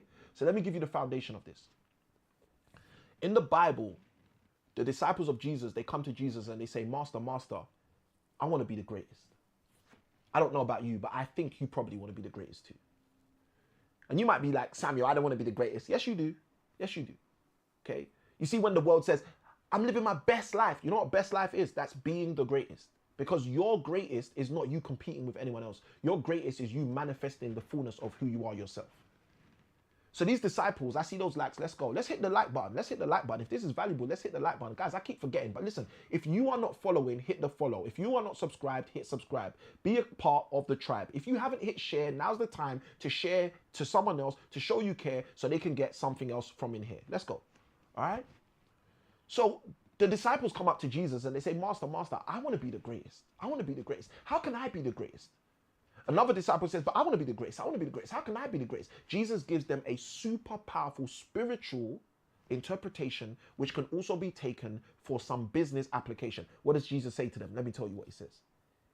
He says, whoever desires to be the greatest of you must first become the servant of you. In order for you to be the greatest of all, you must first become the servant of all. What does that mean? Let me tell you what that means. That means make other people a priority. Don't show up in front of other people with stuff that's going to waste their time. Don't show up in front of other people with stuff that is not sublime. Don't go, listen, if everything is energy, I told you this yesterday, guys. First law of thermodynamics. In science, they teach this. And guys, let me tell you something. Science is not what disproves God. This is what people think. People, oh, it's science that makes people think that there was the Big Bang. No, guys, if you study science properly, guess what you understand? Science proves God more than anything else. Maths proves God more than it. All the stuff that was not made up by human beings proves God. What do we learn? First law of thermodynamics. Everything is energy. Energy is neither created nor destroyed. It is only ever transferred. How are you created? According to Genesis chapter 1, in the beginning, God created the heaven and the earth. We fast forward to verse 26 and 27. He says, let us make man. What is that? The transference of energy. Oh, someone's catching. Listen, I literally felt someone get like a brainwave just there. Like, wow, Samuel, I've never thought of it like that. Genesis chapter 1, verse 26 and 27, it says, let us make man. Let us make them in our image, transfers of energy. Let us make them in our likeness. I have to make them in my image. I have to make them in my likeness because I'm transferring my energy, my unique energy. Why do you think someone's children bear their likeness, bear their resemblance? Because it's the transference of your energy. You see, some people have a failing business. Let me tell you why you've got a failing business. Because you're transferring failing energy into the business. Oh my gosh, let's go. Annie Pani says, Eureka. If you are transferring failing energy, okay. Does anyone want help? If someone wants help right now, right? Just write the word help, help, help, help. I'm going to tell you one big way that most people transfer failing energy into their business, okay? This is going to change your life, right? Annie Pani says, I've never looked at it like this. Let's go. Glad to have served you, right? Glad to have served you. Clement says help, right? Tasha says help. Let me help you right now.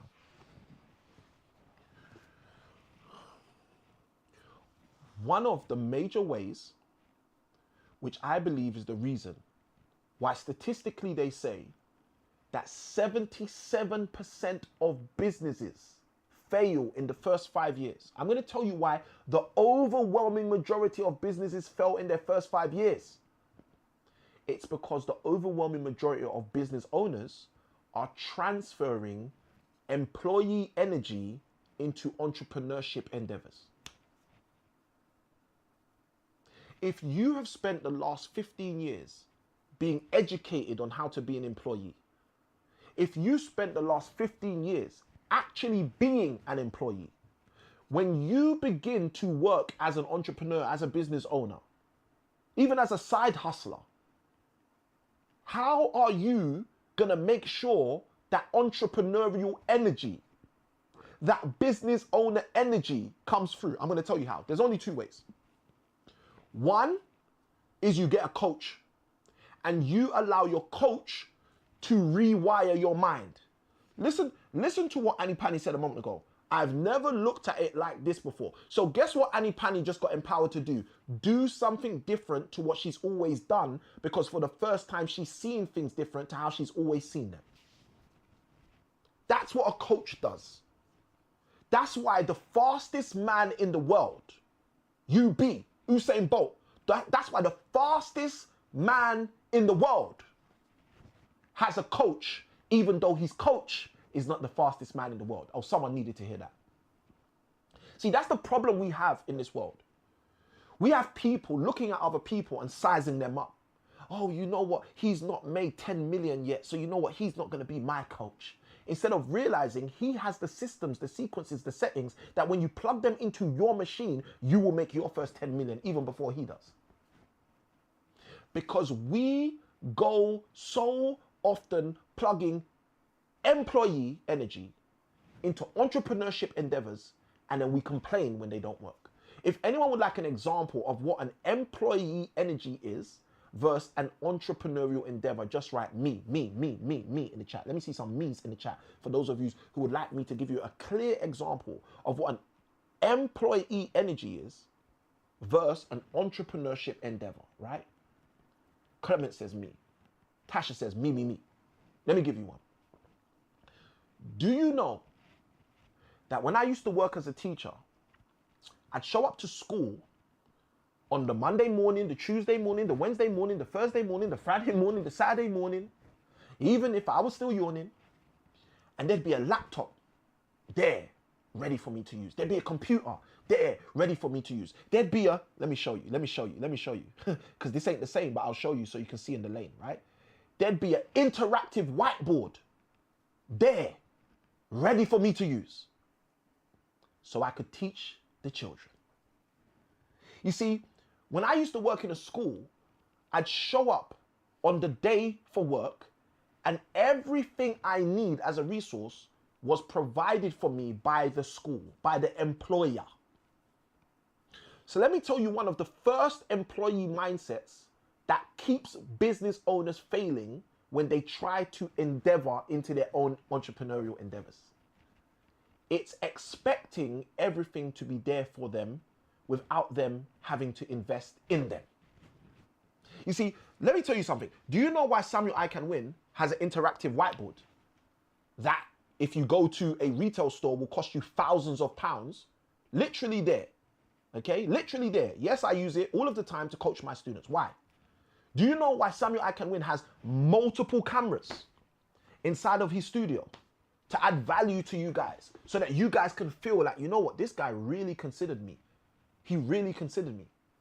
Do you know why I have multiple microphones? Yesterday, what happened? Our live, the microphone cut out because I was coaching earlier on in the day and I didn't realize that the battery pack in my mic cut out. In less than 10 seconds, we had the new mics up. Do you know why all of this stuff is here? Do you know why I've got lights in the back that I can turn on? Let me tell you why. Because I don't think like an employee, I think like an entrepreneur. Because I believe that I have to pay for my own pencils. Someone write in the chat the word pencils. You see, one of the mindsets that most employees bring into their entrepreneurial endeavors is they believe someone else is going to pay for the pencils. They don't realize, as an entrepreneur, listen, the laptop you pay for yourself. The monitors you pay for yourself. The teleprompters you pay for yourself. The cameras you pay for yourself. The mixers you pay for yourself. The computers you pay for yourself. The hard drives you pay for yourself. The camera switches you pay for yourself. The lights you pay for yourself. The set you pay for yourself. The vase you pay for yourself. The plants you pay for yourself. The pictures you pay for yourself. The plaques you pay for yourself. The frames you pay for yourself. The books you pay for yourself. One of the biggest failures in the UK is that 77% of brand new businesses fail in the first 5 years. And I can tell you simply, one of the biggest reasons that happens is because people go into entrepreneurial endeavors with the mindset of an employee, waiting for someone else to invest for them, instead of realizing I need to invest in myself. Let's go. Let's go. EQ123 says, we need to invest in ourselves. Let me share with you the story I was going to share with you guys earlier as we bring this to a close. Earlier on, I said to you guys that you need a coach. And I said to you, I don't need to be your coach. And I want you to sincerely hear what I'm saying to you. I don't need to be your coach. Go and find a coach you resonate with. But the reason I know you need a coach is not because I want to sell people on my coaching program. Okay? And yes, I do want to sell people on my coaching program, but not because I want to sell people on my coaching program. I want to sell people on my coaching program because I've seen so many success stories from my coaching program. And like I said, I'll say again, in case you need to pick up your pen, I don't need to be your coach. You can go find whoever's going to be your coach, right? And I would hope that you find someone you resonate with and who, when they teach, boom, boom, boom, boom, boom, you feel like light bulbs turn on. Because that's what you're going to need. You're going to need the furniture to be rearranged in order for your life to start looking strange. Start looking strange from what, Samuel? From the cycle of similarity you've been living in. Okay? Now, let me explain this. How does Samuel know that you need a coach? Why did Samuel discover he needed a coach? Watch this. Usain Bolt is the fastest man in the world. He has a coach. I want you to think about that for a moment. He is the best at running 100-meter dash or sprint, whatever you want to call it. But he has someone who coaches him, who says to him, Usain, if you just shift your elbow, when you take off, you'll be more aerodynamic. You'll go a second faster. He has a coach. Tiger Woods, one of the greatest golfers of all time, has a coach. But he's one of the greatest golfers of all time. But he has a coach. Serena Williams and her older sister Venus Williams, two of the greatest tennis players this earth has ever seen. And they both have a coach. Michael Jordan, LeBron James, the late great Kobe Bryant, any single exceptional individual in this world, you say their name, I'll tell you their game. Their game is they have a coach. Now, why am I saying this to you? Because I want you to understand something. I want you to understand a principle I learned a number of years ago. This is the principle. Success leaves clues. So when we see Tiger Woods, greatest golfer of all time, we see Michael Jordan, one of the greatest basketball players of all time, we see Venus and Serena Williams, two of the greatest tennis players of all time. We see these individuals who achieve exceptional success in their worlds, and we realize there is a single, simple structure that every single one of them carry, and that is every single one of them has a coach. Let me tell you why you need a coach, okay? And if you haven't ever heard me say this before, I'm going to share this with you right now. The reason they all need a coach is because incremental partnerships create exponential results. I'm going to say it again in case you need to pick up your pen. Incremental partnerships, hashtag Samuel I Can Win, create exponential results. And when you realize that incremental partnerships create exponential results, let me tell you what's going to happen. Your life's going to change. Because you will stop searching for the big doors and you'll start realizing that every single door is opened by some small keys. And this is why everywhere I go, I tell people small keys open big doors. You don't need to focus on the exponential results. If you're wise, you learn to focus on the incremental partnerships. You start asking yourself, who has already discovered the secret for this? Who has already got the key for that? And the moment you start to focus on the incremental partnerships, it becomes simple for you to get the exponential results. Ladies and gentlemen, I pray you guys have got value. We're going to open it up for questions. I'll take 2 questions. I didn't even finish the training, but guys, it was the time. And I pray you guys have got value. So we're going to open it up. We'll take 2 questions and then we'll wrap up. Clement came in real quick with the first question. Clement, would you like, let me see if we can do this. Clement, would you like to come up to the stage? Would you like to come up to the stage? If you would just put yes in the chat and we can see how we can get that up and running for you. Clement, would you like to come up to the stage? And you can feel free to ask your question that you've asked and then we can go from there. All right, so Clement, let me know in the chat if you want to come up. And guys, for those of you who have questions, now's the time, throw them in. Guys, first come, first serve. If I haven't taught you this before, there is a law of first movers advantage. That means the first person to go usually gets the biggest opportunity to grow. All right, so if you have a question, don't wait. Move fast. Throw your question in the chat. Move fast, throw your question in the chat. All right, Clement is ready to come up. So Clement, this is what we're going to do. We're going to invite you to quickly, simply request. If you can request Clement to come up, I will accept your request. We'll bring you up and we'll allow you to ask your question first, and then we'll take one more question by the grace of God after that as well. So just request Clement to come up and we'll take your question first. And guys, whoever's going to go next, just throw in the chat, let me know, put the letter Q so I know you want to come up with a question or something like that. Okay, put the letter Q so I know you have a question or something like that, so I can make sure I take your questions. All right, who has a question? And guys, whilst we're waiting for Clement to make the request, if you've got value, you know what to do. Hit that like. Where we at with the likes today? We're at 7,000. Wow, I'm surprised. The way that you guys were dialed in, I thought we would have blown past 10,000 likes in this live.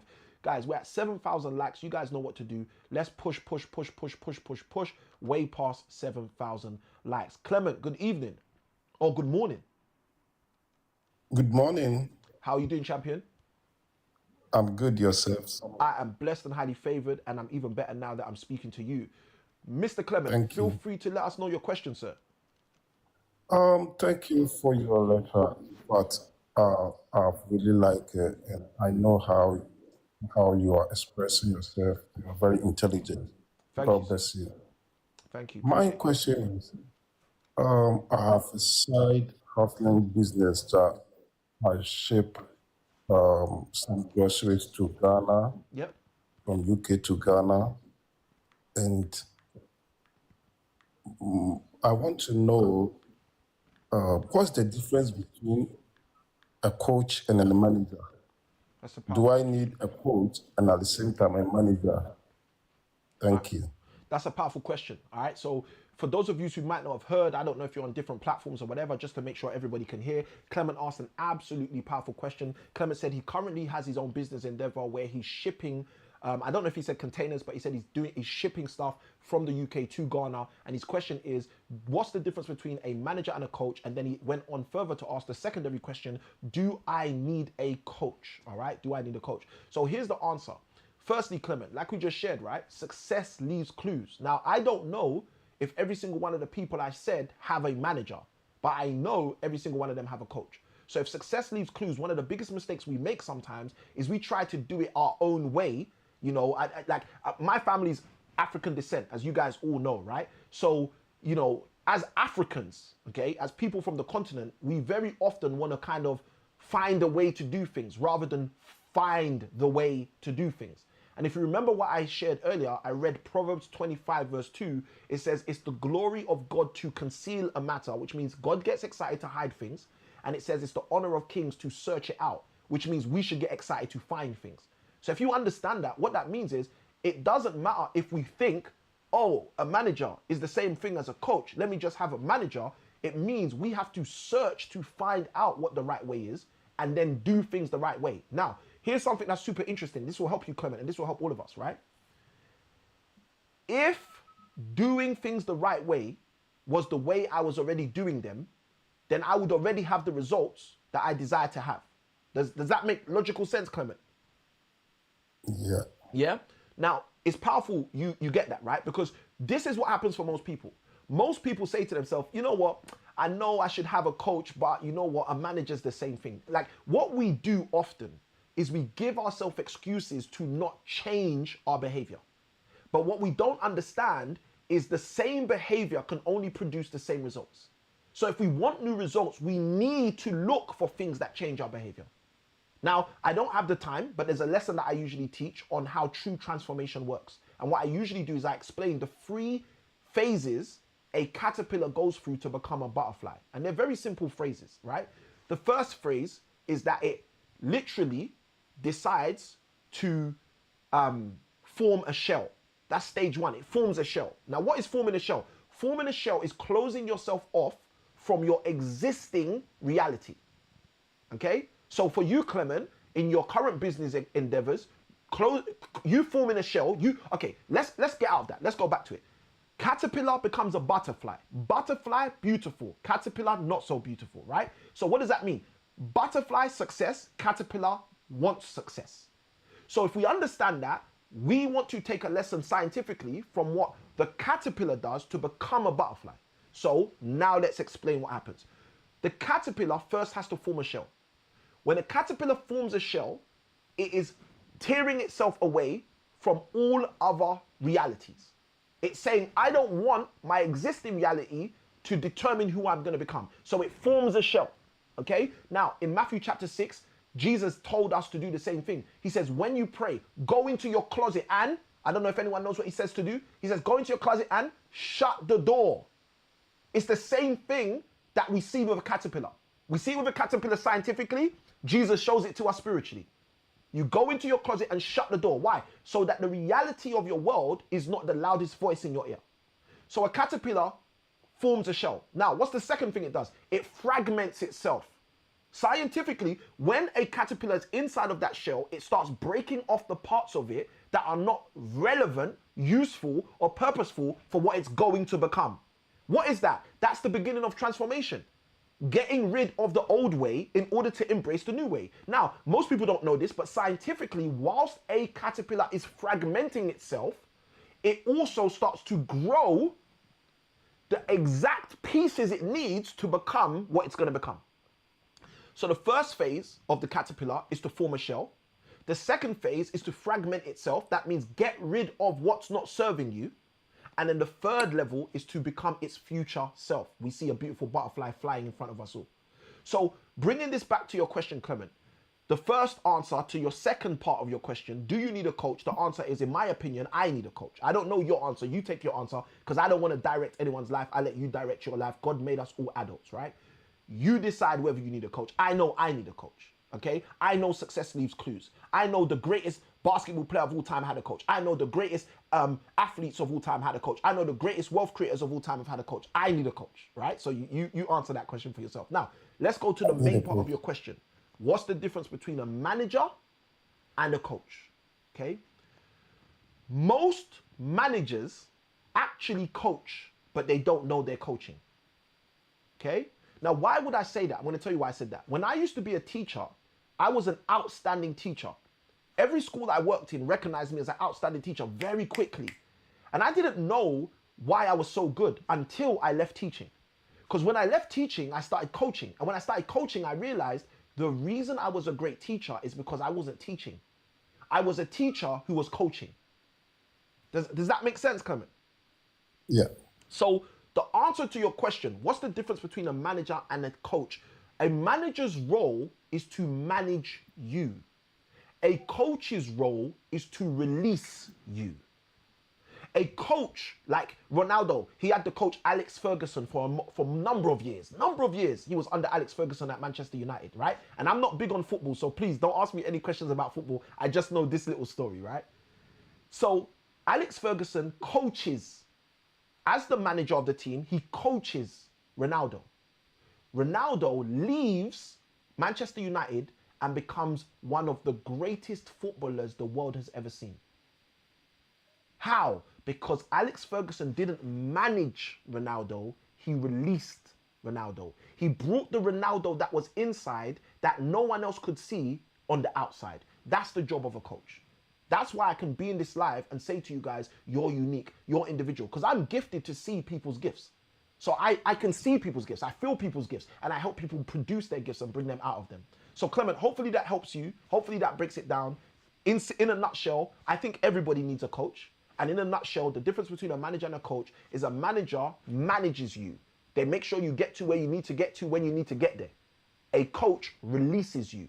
They make sure what's inside of you comes out in such a propensity that the world cannot deny it. Does that help you? Yeah, thank you very much. Awesome, champion. Great question, and thank you for jumping on the live. Let's go. All right, good stuff, good stuff, good stuff. That was Clement with an absolutely amazing question around the difference between a manager and a coach. Let's go. All right, let's see who is up next. Do we have another question? Tasha, let me see if this was a question. What would be your advice on managing with disappointment along the way? What to do next? Reroute. All right, so let's ask this.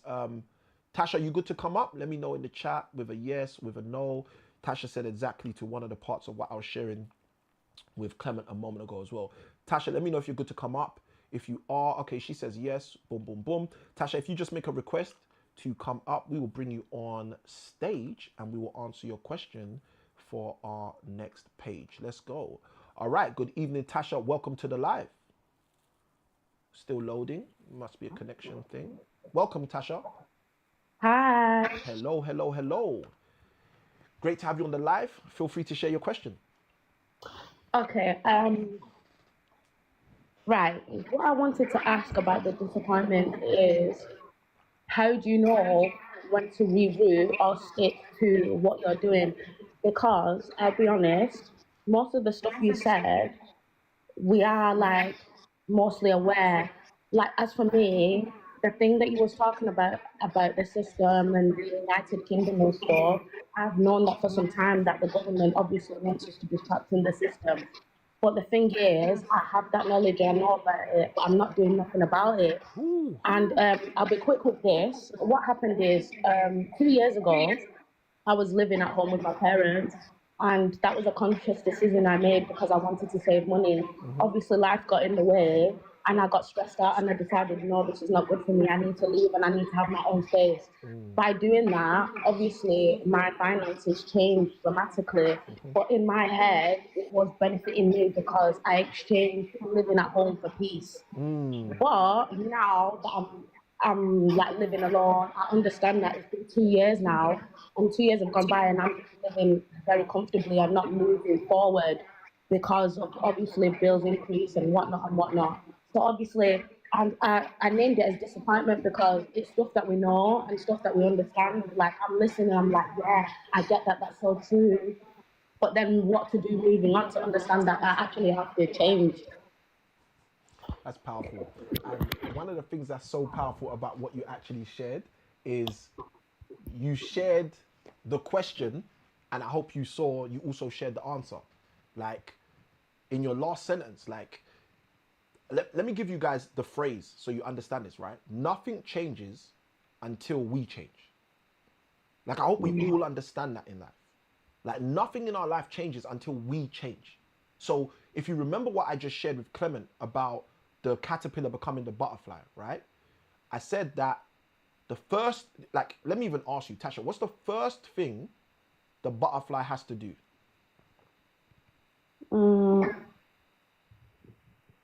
Obviously, it starts as a caterpillar, doesn't it? Yeah, it starts as a caterpillar.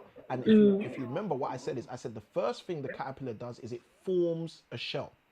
Yeah. Yeah, but here's the question. Who forms the shell? The tree doesn't form a shell. A leaf doesn't form a shell. The butterfly, here's something most people don't understand. This is why I love science, because of how much it shows the reality of the stuff that we can learn. The butterfly doesn't form a shell. Samuel, what do you mean? This is what I mean, Tasha. The you that you see inside of you is not going to do the work for you. Does that make sense? It has to be the you of today that does the work today that will allow you to get paid and become the you of tomorrow. And most people don't understand that. So because most people don't understand that, they think because they see who they're supposed to be, that one day they're just eventually going to be who they see. But they don't realize life doesn't work like that. When you, like, the Bible has a verse. Let me help you with this, Tasha, right? The Bible has a verse. It says, creation patiently waits for the manifestation of the sons of God. What does that mean?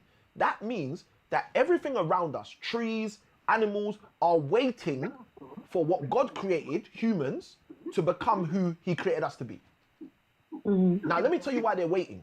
Okay, I teach this in my 5-day training, right? So I've got a 5-day training called the Cash Flow Creation Week. And in that week, I teach people how to create cash flow, right? Consistent and colossal cash flow. Day 1, we teach the science of cash flow creation. Day 2, we teach the strategies of cash flow creation. Day 3, we teach the skills of cash flow creation. Day 4, we teach the systems of cash flow creation. Day 5, we teach cash flow creation success. The reason I had to tell you that is because on day 5, when we teach cash flow creation success, one of the first things I do is I define the word success. Now, I can probably get the workbook up right here and read it from the workbook, but I probably remember enough of it to just tell you off my head. Now, on day 5, there we go. I've got the workbook right here. On day 5, when I define success, listen to this part of the definition, okay?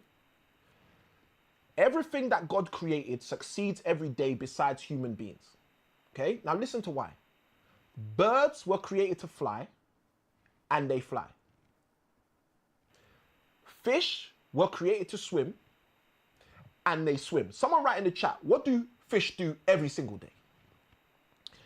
It says humans have the ability to fail solely, only, primarily because we have choice. You see, I see you, Clement. This is the thing we have to understand. Tasha, a bird has no choice. It can only do what it was created to do. A fish has no choice. It can only do what it was created to do. But you and I, the reason why human beings can fail is because we have choice. We get to decide whether we want to do what we know on the inside we should do or whether we don't want to do. And this is the reason why, when you asked your question earlier, when you spoke about rerouting and stuff like that, this is the reason why we get challenged with stuff like that, because we don't have what we call a definiteness of purpose. Right? So let me answer your question. And again, for those of you who might be on other platforms, hopefully you heard what Tasha asked. Tasha was basically saying, Samuel, what do I do? Because I've made certain decisions in the past, such as living with my parents a couple of years ago so I can stack my money. But then because of my engagement with my parents, I decided, you know what, I want my peace. So I left. Then I had to experience, obviously, not being able to stack my money. Now I'm okay. I'm kind of fine, but I feel kind of stuck. I can't necessarily propel the way I could have propelled if I had a different circumstance. So Samuel, what do I do? That's kind of your question, Tasha, right? Yeah, that's exactly it. All right, cool. Here's what you have to understand. If you live life out of passion, you will continue to have the cycle you just described. Now, it's not your fault if you're living life out of passion, because we had people like the great entrepreneur Steve Jobs tell the world, you should live out your passion. And we've had a lot of other people come and tell people in the world, you should live out your passion. But the reality is, if you study the Bible, you understand you're not supposed to live out your passion. You're supposed to live out your purpose. Now, purpose sounds very similar to passion, but they're not the same thing. And if you live out your purpose, let me tell you what happens over time. You become passionate about your purpose. So right now, everyone who's on the live, they're going to be saying, wow, Samuel, this guy's passionate, man. This guy's been sharing for over an hour, and now he's answering questions. This guy's passionate, man. Do you know why I'm passionate? Because I've been living out my purpose for over 2 decades. This is why we had someone jump in the live earlier and say, 7 years ago, I met you and you gave me extreme value at the meeting I saw you in Cambridge. This is why earlier this week, we had one of my students, William, jump into live and say, sir, I found you. Listen, sir, you know what? You used to teach us business concepts in our maths classes, sir.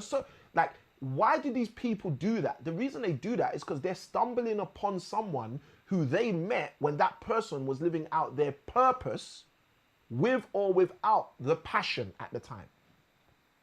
So I'm saying this to you so you can see, Tasha, that going forward, the best thing for you to do is take some time out.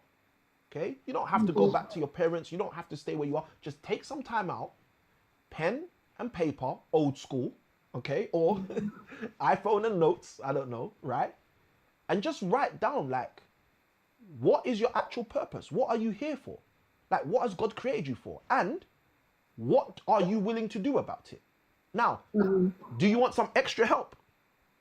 I do, yeah. Okay. There's a great book that I'd advise you to go and get that will help you with this. Okay? And the book takes you on a 40-day journey. Okay? And that 40-day journey is basically every day you like read a chapter. And the chapters are really short, so you can read one each day for 40 days. And at the end of the 40 days, you have a clearer picture on your purpose, right? And that book is called The Purpose Driven Life. Okay, I've got like 5 copies in different places in my studio here, right? But that is a book I'd encourage you to go read. Now, I don't necessarily agree with all of the beliefs of the author of the book, but I read that book years ago, all right? And that book was an extremely helpful book when I was around 19, 20 years old, and I was trying to figure out what I was on this planet for to start to understand the importance of my purpose. And as you get clearer on your purpose, guess what's going to happen? Clear vision is going to allow you to take speedy steps. So you're going to find something, right? I've studied 4 degrees. Most people meet me, they're like, how have you studied 4 degrees? And then when I tell them that I celebrated my 18th birthday in a prison cell, they're like, what?